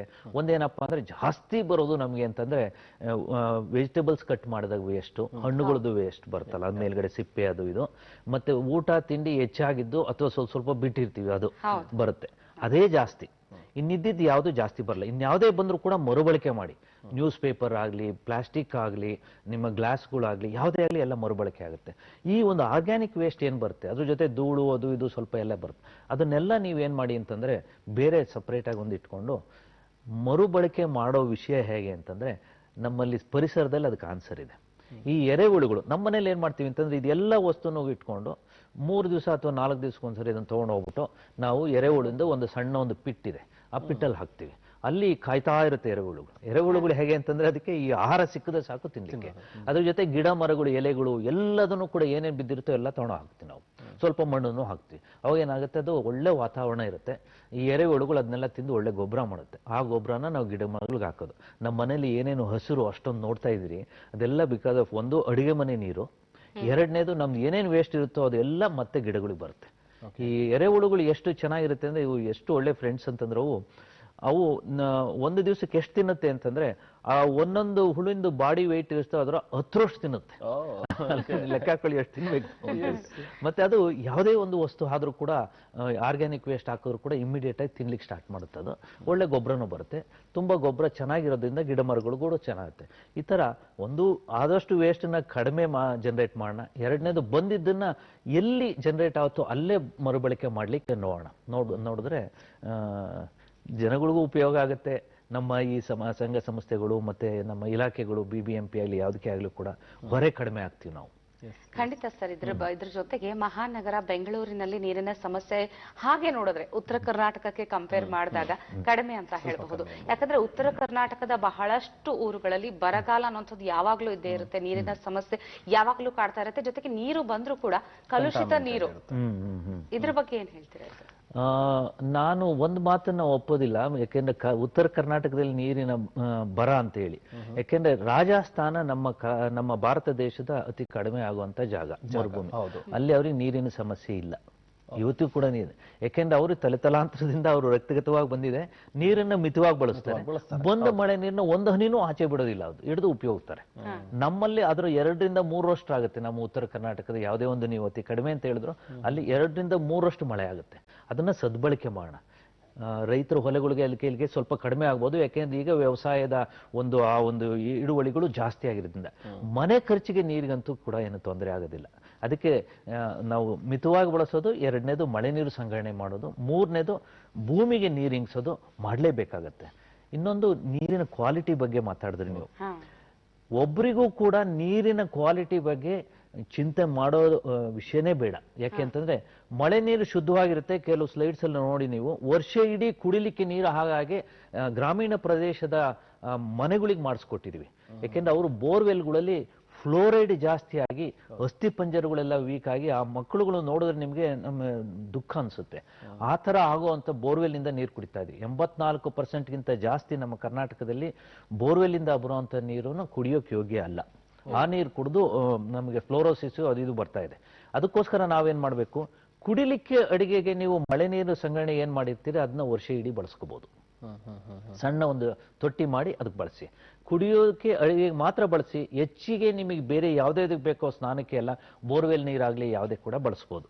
ಉತ್ತರ ಕರ್ನಾಟಕದ ಜಿಲ್ಲೆ ಎಲ್ಲ ನೋಡಿ, ಇಲ್ಲಿ ನೋಡಿದ್ರೆ ನಿಮ್ಗೆ ಅನ್ಸುತ್ತೆ ಈ ಒಂದು ವ್ಯವಸ್ಥೆಗೆ ನಾವು ಕಾರಣ ಏನಪ್ಪಾ ಅಂತಂದ್ರೆ, ಮನೆ ಬಾಗ್ಲಿಗೆ ಬರುವಂತ ಶುದ್ಧ ನೀರನ್ನ ನಾವು ದೂರ ತಳ್ಳಿ ದೂರದಲ್ಲೆಲ್ಲೋ ಹೋಗಿ ಅದೇ ನೀರು ಮತ್ತೆ ಭೂಮಿಗೆ ಹೋಗಿ ಫ್ಲೋರೈಡ್ ಇದು ಕಲ್ಮಶ ಆಗಿ ಅದನ್ನ ತಗೊಂಡು ಮತ್ತೆ ಬೋರ್ವೆಲ್ ಇಂದ ನೀರು ಕುಡಿತಾ ಇದೀವಿ. ನೆಕ್ಸ್ಟ್ ಸ್ಲೈಡ್ ಅಲ್ಲಿ ಇದೆ ನೋಡಿ, ಇದು ಸುಲಭವಾದ ವ್ಯವಸ್ಥೆ. ನಮ್ಮ ಗ್ರಾಮೀಣ ಪ್ರದೇಶಗಳಲ್ಲಿ ಅವ್ರ ಚಾವಣಿ ಮೇಲೆ ಬಿದ್ದಿದ್ದ ನೀರು ಅದನ್ನೇ they generate their own water, purest form of water. ನೋಡಿ, ಬಂದಿದ್ದ ನೀರ್ನ ಅಲ್ಲೊಂದು ಸಣ್ಣದ ರೆಡ್ ಕಲರ್ ಇದೆಯಲ್ಲ, ಅದೊಂದು ವ್ಯಾಲ್ವ್ ಕೊಟ್ಟಿದೀವಿ. ಆ ವ್ಯಾಲ್ವ್ ಓಪನ್ ಮಾಡಿ ಇಟ್ಟಿರ್ತಾರೆ. ಮೊದಲನೇ ದಿವಸದ ಮಳೆ ನೀರು ಆಚೆ ಹೋಗುತ್ತೆ, ರೂಫ್ ತನ್ನಟಿಗೆ ತಾನೇ ಕ್ಲೀನ್ ಆಗುತ್ತೆ. ಆಮೇಲೆ ಆ ವ್ಯಾಲ್ವ್ ಕ್ಲೋಸ್ ಮಾಡಿದ್ಮೇಲೆ ಆ ನೀಲಿ ಬಣ್ಣದ ಒಂದು ಸಣ್ಣ ತೊಟ್ಟಿ ಇದೆಯಲ್ಲ, ಅದ್ರ ತುಂಬಾ ಮರಳನ್ನ ತುಂಬಿದೀವಿ ನಾವು. ಮರಳು ಏನಾಗುತ್ತೆ, ಒಳ್ಳೆ ಶೋಧಕ, ಅದು ಶುದ್ಧ ಮಾಡುತ್ತೆ. ಅಕ್ಕಿ ಪಕ್ಷಿಗಳು ಮಲಮೂತ್ರ, ಗಿಡ, ಧೂಳು ಎಲ್ಲ ಶುದ್ಧ ಮಾಡಿ ಅದ್ರ ಕೆಳಗಡೆ ಒಂದು ಟ್ಯಾಂಕ್ ಕಟ್ಟಿದೀವಲ್ಲ, ಆ ಟ್ಯಾಂಕಿಗೆ ಹೋಗುತ್ತೆ. ಆ ನೀರು ಯಾವುದೇ ಓಪನಿಂಗ್ ಇಲ್ಲದೆ ಇರೋದ್ರಿಂದ, ಬೆಳಕು ಹೋಗದೆ ಇರೋದ್ರಿಂದ ಶುದ್ಧವಾಗಿರುತ್ತೆ. ನೆಕ್ಸ್ಟ್ ಸ್ಲೈಡ್ ಅಲ್ಲಿ ನೋಡಿ ನಿಮ್ಗೆ ಎಷ್ಟು ಚೆನ್ನಾಗಿದೆ ಅಂತಂದ್ರೆ, this is the happiest family. ಅದು 5000 ಲೀಟರ್ ಟ್ಯಾಂಕು. ಆ ಚಿಕ್ಕ ಮಗು ಒಂದು ಬಿಂದಿಗೆಯಲ್ಲಿ ನೀರು ಹಿಡಿತಾ ಇದೆ. ಆ 2 ಬಿಂದಿಗೆ ನೀರು ಮಾತ್ರ ಪ್ರತಿ ದಿವಸ ತೆಗಿತಾರೆ. ಆ ನಲ್ಲಿಗೆ ಒಂದು ಬೀಗ ಹಾಕಿರ್ತಾರೆ. ಯಾಕೆಂದ್ರೆ ನೀರು ನಮ್ಮ ಒಡವೆಗಳಿಗಿಂತ ಇಂಪಾರ್ಟೆಂಟ್ ಅಂತ ಅವ್ರು ಹೇಳ್ತಾರೆ. ಅವರು ಇವತ್ತಿನವರೆಗೂ ಕೂಡ, ಇದು ಅಲೆ ಒಂದು 8-10 ವರ್ಷ ಆಗಿರ್ಬೋದು, ಅವತ್ತಿಂದ ಇವತ್ತಿನವರೆಗೂ ಕೂಡ ನೀರು ಉಪಯೋಗಿಸ್ತಾ ಇದ್ದಾರೆ. ಇದು ಕೊಪ್ಪಳ ಜಿಲ್ಲೆಯ ಒಂದು ಗ್ರಾಮದಲ್ಲಿ. ನಮ್ಮ ಕರ್ನಾಟಕದ 174 ತಾಲೂಕಲ್ಲೂ ಎಲ್ಲ ಇದರಲ್ಲೂ ಕೂಡ ಬಳಸಿದ್ವಿ. ಆ ಒಂದು ಹಿಂದಿನ ಸ್ಲೈಡ್ ಅಲ್ಲಿ ಇತ್ತಲ್ಲ, ಆ ಒಂದು ವ್ಯವಸ್ಥೆ ನೋಡಿದ್ರೆ ತುಂಬಾ ಸುಲಭವಾಗಿದೆ, ಯಾರು ಬೇಕಾದ್ರೂ ಬಳಸ್ಬೋದು. ಅಡಿಗೆ ಮತ್ತೆ ಕುಳಿಯಕ್ಕೆ ಮಾತ್ರ ಬಳಸ್ತಾರೆ. ಹ್ಯಾಪಿಯೆಸ್ಟ್ ಫ್ಯಾಮಿಲಿ, ಅವರಿಗೆ ಸುಲಭವಾಗಿ ಜನರೇಟ್ ಆಗಿರೋಂಥ ಅವ್ರದೇ ನೀರು ಬಂದಿದೆ. ಇವತ್ತಿನವರೆಗೂ ಅವರು ಮನೆ ನೀರಿಗೆ ಬಿಲ್ ಕಟ್ಟಿಲ್ಲ. ಬಿಲ್ ಬರೋದೇ ಇಲ್ಲ. GST ಅಂತೂ ಮೊದಲೇ ಇಲ್ಲ ಬಿಡಿ, ಮಳೆ ನೀರಿಗೆ ಯಾರಿಗೆ ಬೇಕಾದ್ರೂ ಉಚಿತವಾಗಿ ಸಿಗುತ್ತೆ. ಅವರು ನೀರನ್ನು ಬಳಸ್ತಾ ಇದ್ದಾರೆ. ಇದನ್ನ ನಾವು ಶಾಲೆಗಳಲ್ಲೂ ಕೂಡ ಮಾಡಿದ್ವಿ. ಯಾಕೆಂದ್ರೆ ಮಕ್ಕಳಿಗೆ ಇದನ್ನೊಂದು ಹೇಳಿದ್ರೆ ಅವ್ರ ಪೇರೆಂಟ್ಸ್ ಹೋಗಿ ಅವ್ರು ಫೋರ್ಸ್ ಮಾಡ್ತಾರೆ, ನೋಡಿ ನಮ್ಮ ಶಾಲೆನಲ್ಲಿ ಒಳ್ಳೆ ನೀರು ಕುಡಿತಾ ಇದೀವಿ ಅಂತ. ಆ ಟ್ಯಾಂಕ್ ಅಲ್ಲೂ ಅಷ್ಟೇ 2 ನಲ್ಲಿ ಇದೆ, ಬೀಗ ಹಾಕಿರ್ತಾರೆ. ಪ್ರತಿ ದಿವಸನೂ ಕೂಡ ಒಂದೊಂದು ಮಗು 1 ಲೀಟರ್ ನೀರು ಕೊಡ್ತಾರೆ. ನೀವು ಏನ್ ಹೇಳಿದ್ರಿ ಮೇಡಮ್, ನೀವು ಉತ್ತರ ಕರ್ನಾಟಕದಲ್ಲಿ ನೀರಿನ ಕ್ವಾಲಿಟಿ ಕಡಿಮೆ ಪ್ಲಸ್ ನೀರಿಲ್ಲ ಅಂತ ಇದೆಲ್ಲ ಅಲ್ಲಿ ಮಾಡಿಸಿದ್ವಿ. ಮಾಡಿಸಿದಾಗ ಏನಾಗುತ್ತೆ, ಪ್ರತಿಯೊಂದು ಮಗುಗೂ ಕೂಡ ನೋಡಪ್ಪ ಇಷ್ಟು ಒಳ್ಳೆ ಅಮೃತದಂತ ನೀರನ್ನ ನಮ್ಮ ಶಾಲೆಯಲ್ಲಿ ಕುಡಿತೀವಿ, ಆ ವಿಷದಂತ ನೀರನ್ನ ನಮ್ಮ ಮನೆಯಲ್ಲಿ ಬೋರ್ವೆಲ್ ನೀರನ್ನ ನಮ್ಮ ಏನು ಕುಡಿಬೇಕು ಅಂತ ಹೇಳ್ಬಿಟ್ಟು ಪೇರೆಂಟ್ಸ್ಗೆ ಹೇಳ್ಬಿಟ್ಟು ಸುಲಭವಾಗಿ ಮಾಡಿ ಅಂತ. ಮತ್ತೆ ಮಾಡಿದ್ದಕ್ಕೆ ಬೆಸ್ಟ್ ಪ್ರಾಕ್ಟೀಸಸ್ ಅಂತ ನಮ್ಮ ಕರ್ನಾಟಕ ರಾಜ್ಯ ವಿಜ್ಞಾನ ಮತ್ತು ತಂತ್ರವಿದ್ಯಾ ಮಂಡಳಿ ಮತ್ತೆ ಗ್ರಾಮೀಣ ಅಭಿವೃದ್ಧಿ ಸಂಸ್ಥೆ RDPR rural development and panchayat Raj department ಇಂದ ಕೈ ಜೋಡಿಸಿ ಸಾಕಷ್ಟು ಕಾರ್ಯಕ್ರಮಗಳು ಮಾಡಿ ಏನೇನ್ ಮಾಡಿದೀವಿ ಅಂತ ಆ ಟ್ಯಾಂಕ್ಗಳ ಮೇಲೆ ಬರ್ದ್ಬಿಟ್ಟಿದ್ವಿ. ಹೇಗ್ ಮಾಡೋದು, ನಿಮ್ಮ ಊರಿನಲ್ಲಿ ಗಾರೆ ಕೆಲಸದವನು ಮೇಸನ್ ಯಾರು ಮಾಡಿದ್ದನ್ನ, ಯಾಕೆಂದ್ರೆ ಹೊರಗಡೆಯಿಂದ ಕರ್ಕೊಂಡು ಹೋಗ್ಲಿಲ್ಲ ನಾವು. ಇದಕ್ಕೆ ಮಾಡ್ಬೇಕಾದ್ರೆ ಹೊರಗಡೆಯಿಂದ ನಾವು ಎಕ್ವಿಪ್ಮೆಂಟ್ಸ್ ಏನು ಕೊಡ್ಲಿಲ್ಲ, ಫಿಲ್ಟರ್ಸ್ಗಳು ಇದು. ನೀವು ಇಲ್ಲೇ ಮರಳು ಹಾಸಿನ ಶೋಧಕ ಹೇಗೆ ಮಾಡ್ಕೋಬಹುದು, ಇದಕ್ಕೆ ಎಷ್ಟು ಖರ್ಚಾಗುತ್ತೆ, ಯಾರು ಮಾಡ್ತಾರೆ ಅವ್ರ ಮೊಬೈಲ್ ನಂಬರ್ ಹಾಕ್ಬಿಟ್ಟು ಅದ್ರ ಮೇಲೆ ಪೇಂಟ್ ಮಾಡಿಸಿರ್ತೀವಿ. ಯಾರು ಬೇಕಾದ್ರೂ ಅದನ್ನ ನೋಡ್ಕೊಂಡು ನೋಡಿದವ್ರಿಗೆ ಎಲ್ಲ ಇನ್ಫಾರ್ಮೇಶನ್ ಸಿಗುತ್ತೆ. ಇದ್ರ ಜೊತೆಗೆ ಸರ್, ಮಳೆ ನೀರು ಅನ್ನೋಂಥದ್ದು ಬಹಳ ಶುದ್ಧವಾದ ನೀರು, ಎಲ್ಲದಕ್ಕೂ ಬಳಕೆ ಮಾಡುವಂಥದ್ದು. ಕುಡಿಯೋದಕ್ಕೆ ಅದನ್ನ ಮತ್ತೇನಾದ್ರೂ ಪರಿಷ್ಕರಣೆ ಮಾಡ್ಬೇಕಾಗತ್ತಾ? ನೀವು ಆಗ್ಲೇ ಸಿಲ್ವರ್ ಬಗ್ಗೆ ಹೇಳ್ತಾ ಇದ್ರಿ, ಸಿಲ್ವರ್ ಅನ್ನ ಯೂಸ್ ಮಾಡಿ, ಅದು ಹೇಗೆ ಅಂತ ನೋಡಿ. ನಾವು ಹಳ್ಳಿಗಳಲ್ಲಿ ನೀರನ್ನ ಬೊಗ್ಸೆನಲ್ಲಿ ಕೆರೆ ಕಟ್ಟೆಯಲ್ಲಿ ಕುಡಿತಾ ಇದ್ವಿ. ಆ ಕೆರೆ ಸುತ್ತ ನೀವು ನೋಡ್ಕೊಂಡ್ ಬಂದ್ರೆ ಏನೇನು ವ್ಯವಸ್ಥೆಗಳು ಏನೇನು ಕಾರ್ಯಕ್ರಮಗಳು ಆಗ್ತಾ ಇರುತ್ತೆ, ಆದ್ರೂ ಕೂಡ ಆ ನೀರು ಕುಡಿದ್ರೆ ನಮ್ಗೆ ಏನು ಆಗ್ತಿರ್ಲಿಲ್ಲ. ಯಾಕೆಂದ್ರೆ ನಮ್ಗೆ ಇಮ್ಯುನಿಟಿ ಅಷ್ಟಿತ್ತು, ನಮ್ಮ ದೇಹದ ಇಮ್ಯುನಿಟಿ. ಈಗೇನಾಗುತ್ತೆ, ಬಾಟಲ್ ನೀರು ಸಂಸ್ಕರಣೆ ಮಾಡಿದ್ದು ಒಳ್ಳೆ ನೀರು ಕುಡಿದು ನಮ್ಗೆ ಏನಾಗುತ್ತೆ, ಇಮ್ಯುನಿಟಿ ಕಡಿಮೆ ಆಗಿದೆ. ಗ್ರಾಮೀಣ ಪ್ರದೇಶಗಳಲ್ಲಿ ಆ ಮಳೆ ನೀರು ಕುಡಿದ್ರೆ ಏನೂ ಆಗೋದಿಲ್ಲ, ಅವ್ರಿಗೆ ಕುಡಿತಾನೆ ಇದ್ದಾರೆ. ನಮ್ಮ ಟೌನ್ಗಳಲ್ಲಿ ಅಥವಾ ಸಿಟಿಗಳಲ್ಲಿ ಏನಾಗಿದೆ, ಸ್ವಲ್ಪ ಸೆನ್ಸಿಟಿವ್ ಆಗ್ಬಿಟ್ಟಿದೀವಿ ನಾವು. ಅದಕ್ಕೋಸ್ಕರ ನಾನೇನ್ ಮಾಡಿದೆ, ಅದ್ರಲ್ಲಿ ಏನಿರುತ್ತೆ ಅಂತ ನೋಡಿದ್ರೆ ಮಳೆ ನೀರಿನಲ್ಲಿ ಬೇರೆ ಯಾವುದು ಲವಣಾಂಶ ಅದು ಇದು ಇರಲ್ಲ. ಬ್ಯಾಕ್ಟೀರಿಯಲ್ ಕಂಟಾಮಿನೇಷನ್ ಬರೋ ಸಂಭವ ಇದೆ, ಬರುತ್ತೆ ಅಂತ ಹೇಳೋದಿಲ್ಲ. ಯಾಕೆಂದ್ರೆ ರೂಫ್ ಮೇಲ್ಗಡೆ ಏನಾಗುತ್ತೆ ಹೇಳಿ, ಅಕ್ಕಿ ಪಕ್ಷಿಗಳು ಮಲ ಬಿತ್ತಿರುತ್ತೆ. ಈ ಫೀಕಲ್ ಮ್ಯಾಟರ್ ಅಲ್ಲಿ ಕೂಲಿಫಾರ್ಮ್ ಅಂತ ಬ್ಯಾಕ್ಟೀರಿಯಾಸ್ ಇರುತ್ತೆ. ಅದು ಬಂದಾಗ ಏನಾಗುತ್ತೆ, ನಮಗೆ ಆರೋಗ್ಯಕ್ಕೆ ತೊಂದರೆ ಆಗ್ಬೋದು. ಅದಕ್ಕೆ ನಾನು ಒಂದು ಸುಲಭವಾದ ವ್ಯವಸ್ಥೆ ಮಾಡೀನಿ. ಕೆಮಿಕಲ್ಸ್ ಬೇಡ, ಎಲೆಕ್ಟ್ರಿಸಿಟಿ ಬೇಡ, ಬಾಯಿಲ್ ಮಾಡೋದು ಬೇಡ, ಯಾವುದೂ ಬೇಡ. ನೀವು ನೀರನ್ನ ಒಂದು 10 ಲೀಟರ್ ಡ್ರಮ್ ಅಲ್ಲೋ ಅಥವಾ ಒಂದು ಪಾತ್ರೆನಲ್ಲೋ ಇಟ್ಬಿಟ್ಟು ಮುಚ್ಚಳ ಇರೋವಂಥದಕ್ಕೆ ಅದ್ರೊಳಗಡೆ ಬೆಳ್ಳಿಯ ತಗಡು, ಸಿಲ್ವರ್ ಶೀಟ್ ಇರುತ್ತಲ್ಲ, ಅದನ್ನ ಒಳಗಡೆ ಹಾಕಿ. ನಮ್ಮ ಪೇಪರ್ ಇರುತ್ತೆ ನೋಡಿ, A4 ಸೈಜ್ ಪೇಪರ್, ಅಷ್ಟೇ ತೆಳಗಿದ್ರು ಸಾಕು, ಜಾಸ್ತಿ ಬೆಳ್ಳಿ ಬೇಡ, ಪ್ಯೂರ್ ಬೆಳ್ಳಿ ಆಗಬೇಕು. ಅದನ್ನ 10 ಗಂಟೆಗಳ ಕಾಲ ನೀರಲ್ಲಿಟ್ಟು ಮುಚ್ಚಿಟ್ರೆ 10 ಗಂಟೆ ಆದ್ಮೇಲೆ ನೋಡಿ, 0 ಬ್ಯಾಕ್ಟೀರಿಯಾ ವಾಟರ್, ಬೇರೆ ಏನೂ ಬೇಕಾಗಿಲ್ಲ. ಆ ಸಿಲ್ವರ್ ಶೀಟ್ ಅನ್ನ ನೀವು 16 ವರ್ಷ ಉಳಿಸಬಹುದು, ನೀವು ಉಪಯೋಗಿಸಿ ನಿಮ್ಮ ಮಕ್ಕಳಿಗೂ ಕೂಡ ಕೊಟ್ಟು ಹೋಗ್ಬೋದು. ಬೆಳ್ಳಿ ನೀರಲ್ಲಿ ಕರಗೋದಿಲ್ಲ, ಅದರಲ್ಲಿ ಯಾವುದೇ ಒಂದು ಸೈಡ್ ಎಫೆಕ್ಟ್ಸ್ ಕೂಡ ಇರೋದಿಲ್ಲ. ಪ್ರತಿ ಸರಿನೂ ಕೂಡ ನಿಮ್ಗೆ ಶುದ್ಧವಾದ 0 ಬ್ಯಾಕ್ಟೀರಿಯಾ ವಾಟರ್ ಸಿಗುತ್ತೆ ನಿಮ್ಗೆ. ಆ ತರ ಮಾಡ್ಬೋದು, ಸುಲಭವಾಗಿ ಮಾಡ್ಬೋದು. Wonderful sir. ಹಾಗೆ ಈಗ ಕೈಗಾರಿಕೆಯಲ್ಲಿ ವಿದೇಶಿ ತಂತ್ರಜ್ಞಾನದ ಒಂದು ಅಳವಡಿಕೆ ವಿಚಾರವನ್ನು ಮಾತಾಡೋದು, ಅದರಲ್ಲೂ ಇಸ್ರೇಲ್ ಟೆಕ್ನಿಕ್ ಅನ್ನ ಹೆಚ್ಚಾಗಿ ನಾವು ನೋಡ್ತೇವೆ. ಸೊ ನೀವು ಇಸ್ರೇಲ್ ಟೆಕ್ನಿಕ್ ಅನ್ನ ಬಳಸಿಕೊಂಡು ಮಾಡಿದಂತಹ ಕೆಲವೊಂದು ಆವಿಷ್ಕಾರಗಳಾಗಿರ್ಬೋದು ಅಥವಾ ಕೆಲವೊಂದು ಕೆಲಸಗಳಾಗಿರ್ಬೋದು, ಪ್ರಾಜೆಕ್ಟ್ಸ್ ನೋಡಿ. ಇಸ್ರೇಲಿಗೆ ಹೋಗಿ ನಾನು ನೋಡಿದಾಗ ಅವರು ಒಂದೇನಪ್ಪಾ ಅಂದ್ರೆ, ಒಂದೊಂದು ಹನಿ ನೀರನ್ನು ಕೂಡ ಅವರು ಅಕೌಂಟ್ ಇಟ್ಟಿರ್ತಾರೆ. ನಾವು ರೈತರ ಹೊಲಕ್ಕೆ ಹೋಗೋದಾಗ್ಲಿ ಮನೆಗೆ ಬರೋದಾಗ್ಲಿ ಪ್ರತಿಯೊಂದಕ್ಕೂ ಮೀಟರ್ ಬಳಸಿ ಪ್ರತಿಯೊಂದು ಅಕೌಂಟ್ ಇಟ್ಕೊಂಡು ಇದು ಮಾಡಿದ್ದಾರೆ. ಆ ತರ ನೀರನ್ನ ನಾವು ಅಕೌಂಟಿಂಗ್ ಇಟ್ಟಿರ್ಬೇಕು, ಯಾವಾಗಲೂ ಲೆಕ್ಕ ಇದ್ರೆ ನಾವು ಬಳಸ್ಬೋದು. ಇಲ್ಲೂ ಕೂಡ ನಮ್ಮ ಮನೆಗಾಗ್ಲಿ ಯಾವುದಕ್ಕೆ ಆಗಲಿ ಕೂಡ ಮೀಟರ್ ಬಳಸಿ ಇದು ಮಾಡಿದ್ರೆ ನೀರು ಎಷ್ಟು ಬರುತ್ತೆ, ಹೇಗೆ ಬಳಸ್ತೀವಿ ಅಂತ ಕೂಡ ಗೊತ್ತಾಗುತ್ತೆ. ಎರಡನೇದೇನಪ್ಪ ಅಂತಂದ್ರೆ, ನೀರಿನ ಮೇಲೆ ಒತ್ತಡ ಜಾಸ್ತಿಯಾಗಿ ನಮ್ಮ ಜಾಗದಲ್ಲಿ ಸಿಗುವಂಥ ನೀರಿಗೆ ಕೋಸ್ಟಲ್ ಏರಿಯಾದಲ್ಲಿ ಅಥವಾ ಎಲ್ಲೆಲ್ಲಿ ಉಪ್ಪು ನೀರು ಸಿಗುತ್ತೆ ಅದನ್ನ ಬೇರೆ ಕೆಲವು ತಂತ್ರಜ್ಞಾನಗಳಿಂದ ಡಿಸೆಲಿನೇಷನ್ ಅಂತ ಮಾಡಿಬಿಟ್ಟು, ಅದು ಸೋಲಾರಿಂದ ಬಳಸ್ಬೋದು ಅಥವಾ ಡೀಪ್ ಸಿ ಟೆಂಪರೇಚರ್ ಡಿಫ್ರೆನ್ಸ್ ಇಂದ ಬಳಸ್ಬೋದು, ಅಥವಾ ಬೇರೆ ಯಾವುದೇ ಇಂಧನ ಮೂಲದಿಂದ ನಾವು ಡಿಸೆಲಿನೇಷನ್ ಮಾಡಿದ್ರೆ ಅದರಿಂದನೂ ಕೂಡ ನಮಗೆ ನೀರು ಸಿಗುತ್ತೆ. ಬಟ್ ಎಲ್ಲದಕ್ಕಿಂತ ಮುಖ್ಯ ಅಂತಂದ್ರೆ, ಇಸ್ರೇಲ್ನವರು ಬಳಸಿರೋ ಅಂತ ಮಿತವಾಗಿ ಬಳಸುವಂಥ ಅಗ್ರಿಕಲ್ಚರಿಗೆ ನಾವು ನೀರನ್ನ ಡ್ರಿಪ್ ಇರಿಗೇಷನ್ ಆಗಿರ್ಬೋದು, ಸ್ಪ್ರಿಂಕ್ಲರ್ ಇರಿಗೇಷನ್ ಆಗಿರ್ಬೋದು, micro irrigation at root level ಇರ್ಬೋದು, ಈ ಥರ ಮಾಡಿ ಪ್ಲಸ್ ಸೆಕೆಂಡ್ ಒನ್ನು ನಾವು ರೈನ್ ವಾಟರ್ ಹಾರ್ವೆಸ್ಟಿಂಗು ಕೂಡ ಮಾಡಿಸಿದ್ದೀವಿ. ಈ ಗ್ರಾಮೀಣ ಪ್ರದೇಶಗಳಲ್ಲಿ ವೆಜಿಟೇಬಲ್ಸ್ ಆಗಲಿ ಫ್ಲವರ್ಸ್ ಆಗಲಿ ಬೇರೆ ಎಲ್ಲ ಬೆಳಿಲಿಕ್ಕೆ ಈಗ ಗ್ರೀನ್ ಹೌಸ್ ಅಂತ ಅಥವಾ ಪಾಲಿ ಹೌಸಸ್ ಅಂತ ಬಂದಿದೆ. ಆ ಪಾಲಿ ಹೌಸ್ಗಳಲ್ಲಿ ನಾವು ನೀರು ಕಡಿಮೆ ಆಗುತ್ತೆ, ಪ್ಲಸ್ ಈಲ್ಡು ಕೂಡ ಚೆನ್ನಾಗಿ ಬರುತ್ತೆ.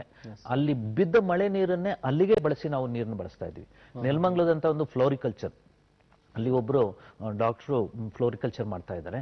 ಅವರಿಗೆ ನೀರಿನ ಬೋರ್ವೆಲ್ಗಳಲ್ಲಿ ನೀರು ಬತ್ತು ಹೋಗಿ ಆ ಒಂದು ಪಾಲಿ ಹೌಸ್ದು 1 ಎಕರೆನಲ್ಲಿ ಏನ್ ಮಾಡಿದ್ರೋ ಅಲ್ಲಿ ನೀರು ತುಂಬಾ ಕಡಿಮೆ ಆಗ್ತಾ ಇತ್ತು.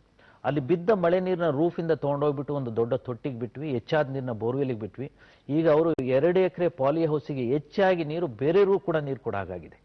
ಅಷ್ಟು ನೀರು ಅಲ್ಲೇ ಉಪಯೋಗ ಆಗುತ್ತೆ. ಆ ಥರ ವ್ಯವಸ್ಥೆಗಳನ್ನ ನಾವೇ ಮಾಡ್ಕೋಬಹುದು, ಸುಲಭವಾಗಿರುತ್ತೆ, ಯಾರು ಬೇಕಾದ್ರೂ ಬಳಸ್ಕೋಬಹುದು. ಹೊರಗಡೆ ಟೆಕ್ನಾಲಜಿಗಿಂತ ಇಲ್ಲಿ ಅವ್ರು ಮಾಡಿರೋದನ್ನ ನಾವು ಹೇಗೆ ಅನುಕರಣೆ ಮಾಡ್ಬೋದು, ನಮ್ಮಲ್ಲಿರೋ ತಂತ್ರಜ್ಞಾನಗಳನ್ನ ಹೇಗೆ ಸುಲಭವಾಗಿ ಬಳಸ್ಬೋದು, ಅದು ಬಹಳ ಮುಖ್ಯದ ಜೊತೆಗೆ ತಂತ್ರಜ್ಞಾನ ಇರುತ್ತೆ, ಮಾಡಿ ತೋರಿಸಿ ಜನಗಳಿಗೆ ಹೇಳಬೇಕು. ಇದು ಸುಲಭವಾಗಿದೆ, ಇದರಲ್ಲಿ ಏನು ಕಾಂಪ್ಲಿಕೇಟೆಡ್ ಇಲ್ಲ, ಬಹಳಷ್ಟು ಸುಲಭವಾಗಿರೋ ವ್ಯವಸ್ಥೆಗಳನ್ನ ನಾವೇ ಪ್ರಾಕ್ಟೀಸ್ ಮಾಡಿದ್ರೆ ಇದರಲ್ಲಿ ಎಲ್ಲದೂ ಕೂಡ ನಮ್ಮ ಪರಿಸರದ ಆನ್ಸರ್ಸ್ ಇದೆ ಅಂತ ಗೊತ್ತಾಗುತ್ತೆ. ಓಕೆ. ಹಾಗೆ ಸರ್, ಈ ಎಲ್ಲ ವಿಚಾರಗಳು ಈಗ ಮಳೆ ನೀರನ್ನ ಸಂಗ್ರಹ ಮಾಡಿ ಮತ್ತೆ ಮರುಬಳಕೆ ಮಾಡುವಂಥದ್ದು ಅಥವಾ ಸೋಲಾರ್ ಎನರ್ಜಿಯನ್ನ ಬಳಸುವಂಥದ್ದು, ಇದು ನೀವಾಗಲೇ ಒಂದು ಮಾತು ಹೇಳ್ತಾ ಇದ್ರಿ, ಸರ್ಕಾರದ ಮಟ್ಟದಲ್ಲೂ ಕೂಡ ಇದನ್ನ ಮಸ್ಟ್ ಅಂಡ್ ಶುಡ್ ಮಾಡಬೇಕು. ನಾವು ಪ್ಲಾನ್ ಅಪ್ರೂವಲ್ ಮಾಡೋ ಟೈಮಲ್ಲೇ ಅದನ್ನ ಇದೆಯೋ ಇಲ್ವೋ ಅನ್ನುವಂಥದ್ದನ್ನ ನೋಡಬೇಕು, ಅದಿದ್ರೆ ಮಾತ್ರ ಅಪ್ರೂವಲ್ ಕೊಡಬೇಕು. ಆದ್ರೆ ಇದು ಹೆಚ್ಚು ಸಕ್ಸಸ್ಫುಲ್ ಕಂಡಿಲ್ಲ. ಅದ್ ಯಾಕೆ ಆ ಮಟ್ಟದಲ್ಲೇ ಯಾಕೆ ಇನ್ನಷ್ಟು ವರ್ಕ್ ಆಗಬಾರ್ದು? ಪ್ರತಿಯೊಬ್ರು ಮನೆಯನ್ನ ನಿರ್ಮಾಣ ಮಾಡುವಂತವ್ರು ಸೋಲಾರ್ ಎನರ್ಜಿನ ತಗೊಳ್ಳೇಬೇಕು, ಮಾಡ್ಲೇಬೇಕು, ಸೋಲಾರ್ ಎನರ್ಜಿ ಬಳಸಬೇಕು, ಹಾಗೆ ರೈನ್ ಹಾರ್ವೆಸ್ಟಿಂಗ್ ಕಡ್ಡಾಯವಾಗಿರ್ಬೇಕು ಅನ್ನೋದು ಯಾಕೆ ಆಗ್ಬಾರ್ದು ಅಂತ ಹೇಳಿ. ಈಗ ಅಪಾರ್ಟ್ಮೆಂಟ್ಸ್ ಅಲ್ಲಿ STP ಕಡ್ಡಾಯ ಮಾಡಿದ್ರೆ STP ಇರಲೇಬೇಕು ಅನ್ನೋದು, ಇದನ್ನು ಯಾಕೆ ಕಡ್ಡಾಯಗೊಳಿಸಬಾರ್ದು ಅಂತ ಹೇಳಿ? ಇದು ಆಗಿದೆ ವ್ಯವಸ್ಥೆ. ಆಕ್ಚುಲಿ ನಾನು ಒಂದು ಒಪ್ಪೋದಿಲ್ಲ ಇದು ಆಗಿಲ್ಲ ಅಂತ ಹೇಳಿ. ಯಾಕೆಂತಂದ್ರೆ ನೋಡಿ ಆಗಿದೆ, ಬಟ್ ಅದರ ಒಂದು ಸರಿಯಾಗಿ ಮಾನಿಟರಿಂಗ್ ಸರಿಯಾಗಿ ಆಗ್ತಾ ಇದೆಯಾ? ಅದೇನಕ್ಕೆ ಅಂತಂದ್ರೆ ನಮ್ಮ ವ್ಯವಸ್ಥೆಯಲ್ಲಿ ಕೆಲವಾರು ಈ ಸೋಷಿಯಲ್ ಇಶ್ಯೂಸ್ ಇದೆ. ಫಾರ್ ಎಕ್ಸಾಂಪಲ್ ನೋಡಿ, ರೈನ್ ವಾಟರ್ ಹಾರ್ವೆಸ್ಟಿಂಗ್ ನಮ್ಮ ಮನೆಯಲ್ಲಿ ಏನಕ್ಕೆ ಮಾಡಬೇಕು ಅಂತ ಒಂದು ಕ್ವಶನ್ ಬರುತ್ತೆ. ಒಂದು ಏನಾಗುತ್ತೆ, ನಮಗೆ ನೀರು ಬರ್ತಾ ಇದೆ, ನೀರಿನ ಬೆಲೆ ನೀವು ಬೆಂಗಳೂರಿನಲ್ಲಿ ನೋಡಿದ್ರೆ BWSSP ಇಂದ ಕೊಡ್ತಾ ಇರೋದು 1,000 ಲೀಟರ್ ನೀರು, ಶುದ್ಧವಾದ ನೀರು. ಅದಕ್ಕಿಂತ ಕಾವೇರಿ ನೀರು ತುಂಬಾ ಶುದ್ಧವಾಗಿರುತ್ತೆ. ಆ ಪೈಪ್ಡ್ ವಾಟರ್ ನಿಮ್ಮ ಮನೆಗೆ ತಗೊಂಬಂದು ಕೊಡ್ತಾರೆ. 1,000 ಲೀಟರ್ಗೆ ನೀವು 8 ರೂಪಾಯಿ ಕೊಡ್ತೀರಿ. 8 ರೂಪಾಯಿಗೆ ಎಷ್ಟು ಬರುತ್ತೆ? 1,000 ಬಾಟಲ್ ಅಷ್ಟು, 1,000 ಲೀಟರ್ ನೀರು. ಅದು 1 ತಿಂಗಳು ಆದ್ಮೇಲೆ ದುಡ್ಡು ಕಟ್ತೀರಿ ನೀವು. ಸೊ ರೈನ್ ವಾಟರ್ ಹಾರ್ವೆಸ್ಟಿಂಗ್ ಏನಕ್ಕೆ ಮಾಡಬೇಕು ಅನ್ನೋ ಒಂದು ಮನಸ್ಸಲ್ಲಿ ಬರುತ್ತೆ. ಹೌದು. ಆದ್ರಿಂದ ಒಂದು ನೀರಿನ ಬೆಲೆ ತುಂಬಾ ಕಡಿಮೆ, ಜನಗಳಿಗೆ ಗೊತ್ತಾಗ್ತಿಲ್ಲ, ಆದಷ್ಟು ಹಿಡನ್ ಸಬ್ಸಿಡಿ ಇದೆ ಅಂತ. ಅಷ್ಟು ಕೊಟ್ಟ ಮೇಲೆ ಅದು ನಾನು ಹುಷಾರಾಗಿ ಬಳಸಬೇಕಪ್ಪ, ಯಾಕೆಂದ್ರೆ ಬೇರೆ ಯಾರಿಗೋ ನೀರು ಸಿಗ್ತಾ ಇಲ್ಲ, ನಾನೇ ಅದನ್ನೆಲ್ಲ ತುಂಬಾ ಕಡಿಮೆ ದುಡ್ಡು ಸಿಗುತ್ತೆ ಅಂತ ಹೇಳ್ಬಿಟ್ಟು ಬಳಸೋದು ಬೇಡ ಅಂತ ಹೇಳ್ಬಿಟ್ಟು. ಹಾಗಾಗಿ ಅದನ್ನ ಒಂದು ಎಲ್ರಿಗೂ ಕೊಡಿ ನೀರನ್ನ. ಇಡೀ ಬೆಂಗಳೂರಿಗೆ ನೀವು ಎಲ್ಲಾರ ಮನೆಗೂ ಕೂಡ BWSSP ನೀರನ್ನ 8 ರಿಂದ 10 ರೂಪಾಯಿ 1,000 ಲೀಟರ್ಗೆ ಎಲ್ರಿಗೂ ಕೊಡಿ. 8,000 ಲೀಟರ್ ಒಂದು ತಿಂಗಳಿಗಿಂತ ಜಾಸ್ತಿ ಬಳಸ್ತಾರ ಅವರು, ಲಕ್ಸುರಿಗೋಸ್ಕರ ಬಳಸ್ತಾರೆ, ಶವರ್ ಜಾಸ್ತಿ ಮಾಡಲಿಕ್ಕೆ, ಗಿಡ ಮರಗಳಿಗೆ ಅಥವಾ ತೊಳಿಲಿಕ್ಕೆ ಎಲ್ಲ ಕುಡಿಯೋ ನೀರು ಬಳಸ್ತಾ ಇದ್ದಾರೆ. ಅದಕ್ಕೆ ನೀವು ರೇಟ್ ಜಾಸ್ತಿ ಮಾಡಿ, 150 ರಿಂದ 200 ರೂಪಾಯಿ ಮಾಡಿ. ಅವಾಗೇನಾಗುತ್ತೆ, ನೀವು ಹೇಳಿದಾಗೆ ರೈನ್ ವಾಟರ್ ಹಾರ್ವೆಸ್ಟಿಂಗ್ ಇದು ತಾತ್ಸಾರ ಯಾರು ಮಾಡಲ್ಲ, ಮತ್ತೆ ರೀಯೂಸ್ ಮಾಡ್ಲಿಕ್ಕೆ ಯಾರು ಹಿಂಜರಿಯೋದಿಲ್ಲ, ಎಲ್ಲ ಅವರವರೇ ಹುಡುಕೋತಾರೆ. ಯಾಕೆಂದ್ರೆ 8,000 ದಿಂದ 10,000 ಲೀಟರ್ ನೀವು ಕಡಿಮೆ ದುಡ್ಡಲ್ಲಿ ಕೊಟ್ಟಿರ್ತೀರಿ, ಅದಕ್ಕೆ ಬೇಸಿಕ್ ನೀಡ್ಸ್ನೆಲ್ಲ ಮೀಟ್ ಮಾಡಿರ್ತೀರಿ. ಇಡೀ ಬೆಂಗಳೂರಿಗೆ ಈ ನೀರನ್ನ, ಕಾವೇರಿ ನೀರನ್ನ ಕೊಡ್ಬೋದು. ಯಾಕೆಂದ್ರೆ ಹಂಚಿದಾಗ ಮಾಡುತ್ತೆ, rationing of the water. But ಎಲ್ರಿಗೂ ಕೊಟ್ಟರು ಕೂಡ ಯಾವುದೇ ವ್ಯವಸ್ಥೆನಲ್ಲಿ ಏನೂ ತಪ್ಪಾಗೋದಿಲ್ಲ, ಯಾಕೆಂದ್ರೆ ಪ್ರತಿಯೊಬ್ಬರು ಕೂಡ ಆಲ್ಟರ್ನೇಟ್ ಹುಡುಕ್ತಾರೆ. ರೈನ್ ವಾಟರ್ ಹಾರ್ವೆಸ್ಟಿಂಗ್ ಮಾಡಬಹುದು, ಮತ್ತೆ ಮರುಬಳಕೆ ಮಾಡ್ತಾರೆ, ಸೆಕೆಂಡರಿ ವಾಟರ್ ಎಲ್ಲಿ ಸಿಗುತ್ತೆ ಅಂತ ಟ್ಯಾಂಕರ್ ಬಳಸ್ತಾರೆ, ಎಲ್ಲದನ್ನು ಕೂಡ ನೋಡ್ಲಿಕ್ಕೆ ಟ್ರೈ ಮಾಡ್ತಾರೆ. ಇದು ಇನ್ಬಿಲ್ಟ್ ಸಿಸ್ಟಮ್ ಮಾಡಬೇಕು. ಅದಕ್ಕೋಸ್ಕರ ನಮ್ಮ ಈ ಸೋಷಿಯಲ್ ಇಶ್ಯೂಸ್ ಅಂತ ಏನಿದೆ, ನೀರನ್ನ ರೇಟ್ ಜಾಸ್ತಿ ಮಾಡಬಾರ್ದು, ಎಷ್ಟು ಕೇಳ್ತಾರೋ ಅಷ್ಟು ಕೊಡ್ಬೋದು, ಕೊಡ್ಲಿಕ್ಕೆ ಆಗ್ತಾ ಇಲ್ಲ, ಆದ್ರೂ ಕೂಡ ಏನಾಯ್ತು, ಯಾರಿಗೆ ಸಿಗ್ತಾ ಇದೆಯೋ ಜಾಸ್ತಿ ನೀರು ಹೋಗ್ತಾ ಇದೆ.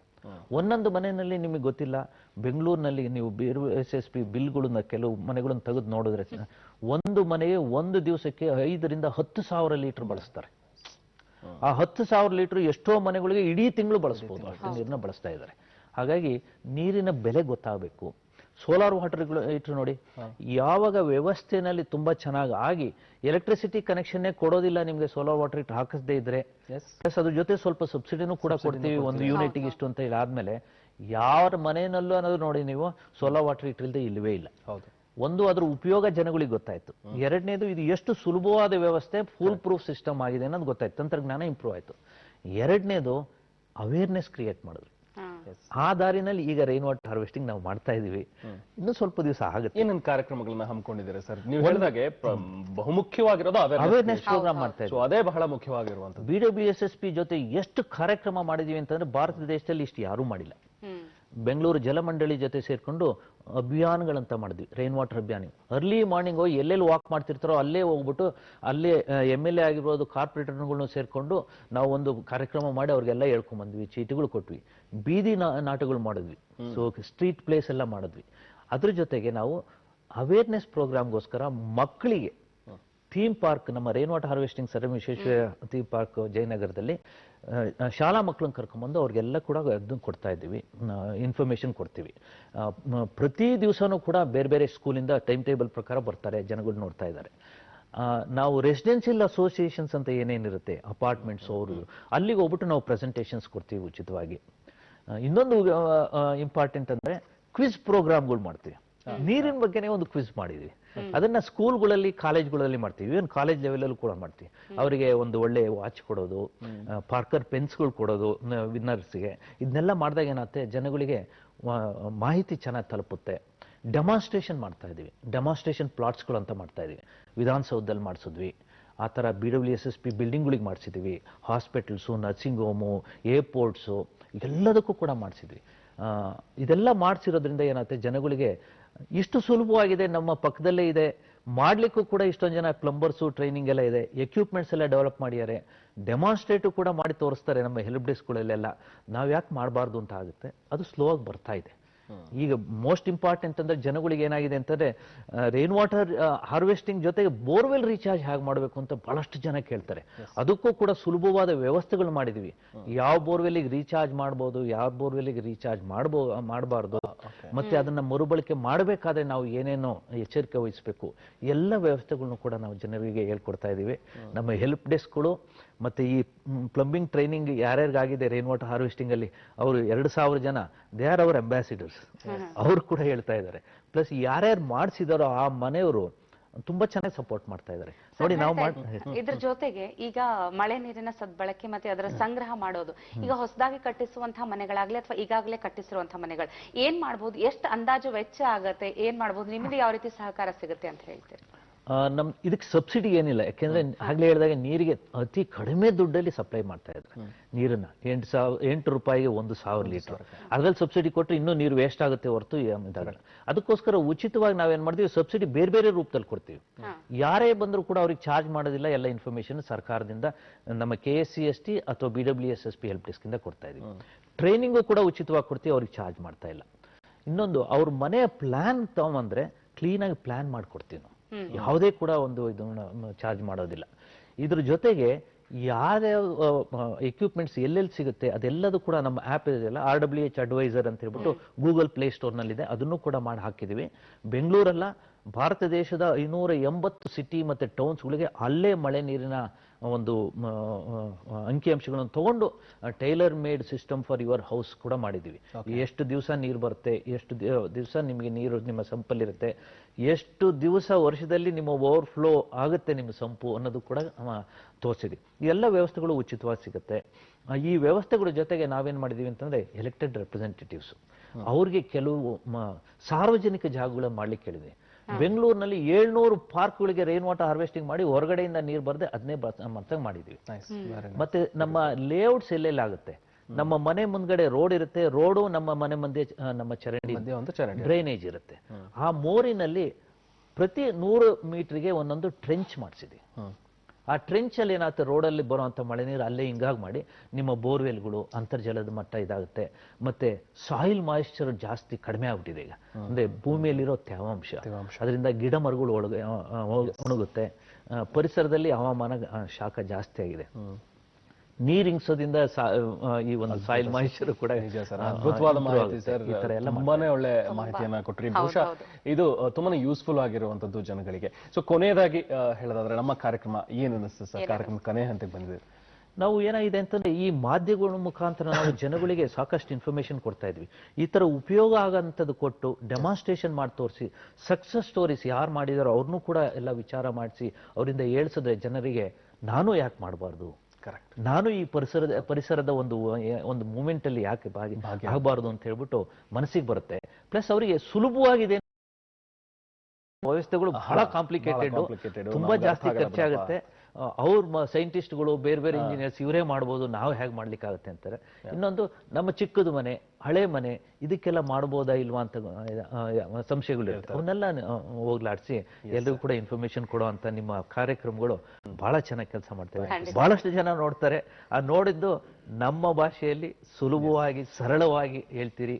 ನಾವು ಕೂಡ ಅದಕ್ಕೆ ಸ್ಪಂದಿಸೋಣ, ಖಂಡಿತ ಎಲ್ರಿಗೂ ಸರ್. ಕೂಡ ಉಪಯೋಗ ಮಾಡಿ. ಖಂಡಿತ ಶಿವಕುಮಾರ್ ಅವರೇ, ಧನ್ಯವಾದಗಳು ಹೇಳ್ತಾ ಜೊತೆಗೆ ನೀವು ಒಂದು ನೀರಿನ ಉಳಿವು ಅಂದ್ರೆ ಮನೆಯ ಉಳಿವು ಅಷ್ಟೇ ಅಲ್ಲ, ಮನೆತನದ ಉಳಿವು ಅಷ್ಟೇ ಅಲ್ಲ, ಒಂದು ಸಮಾಜದ ಉಳಿವು. ಹೀಗಾಗಿ ಜೀವಜಲವನ್ನ ಉಳಿಸೋಣ ಅಂತ ಹೇಳ್ತಾ ಇವತ್ತಿನ ಶುಭೋದಯ ಕರ್ನಾಟಕ ಕಾರ್ಯಕ್ರಮ ಮುಗಿಸೋಣ.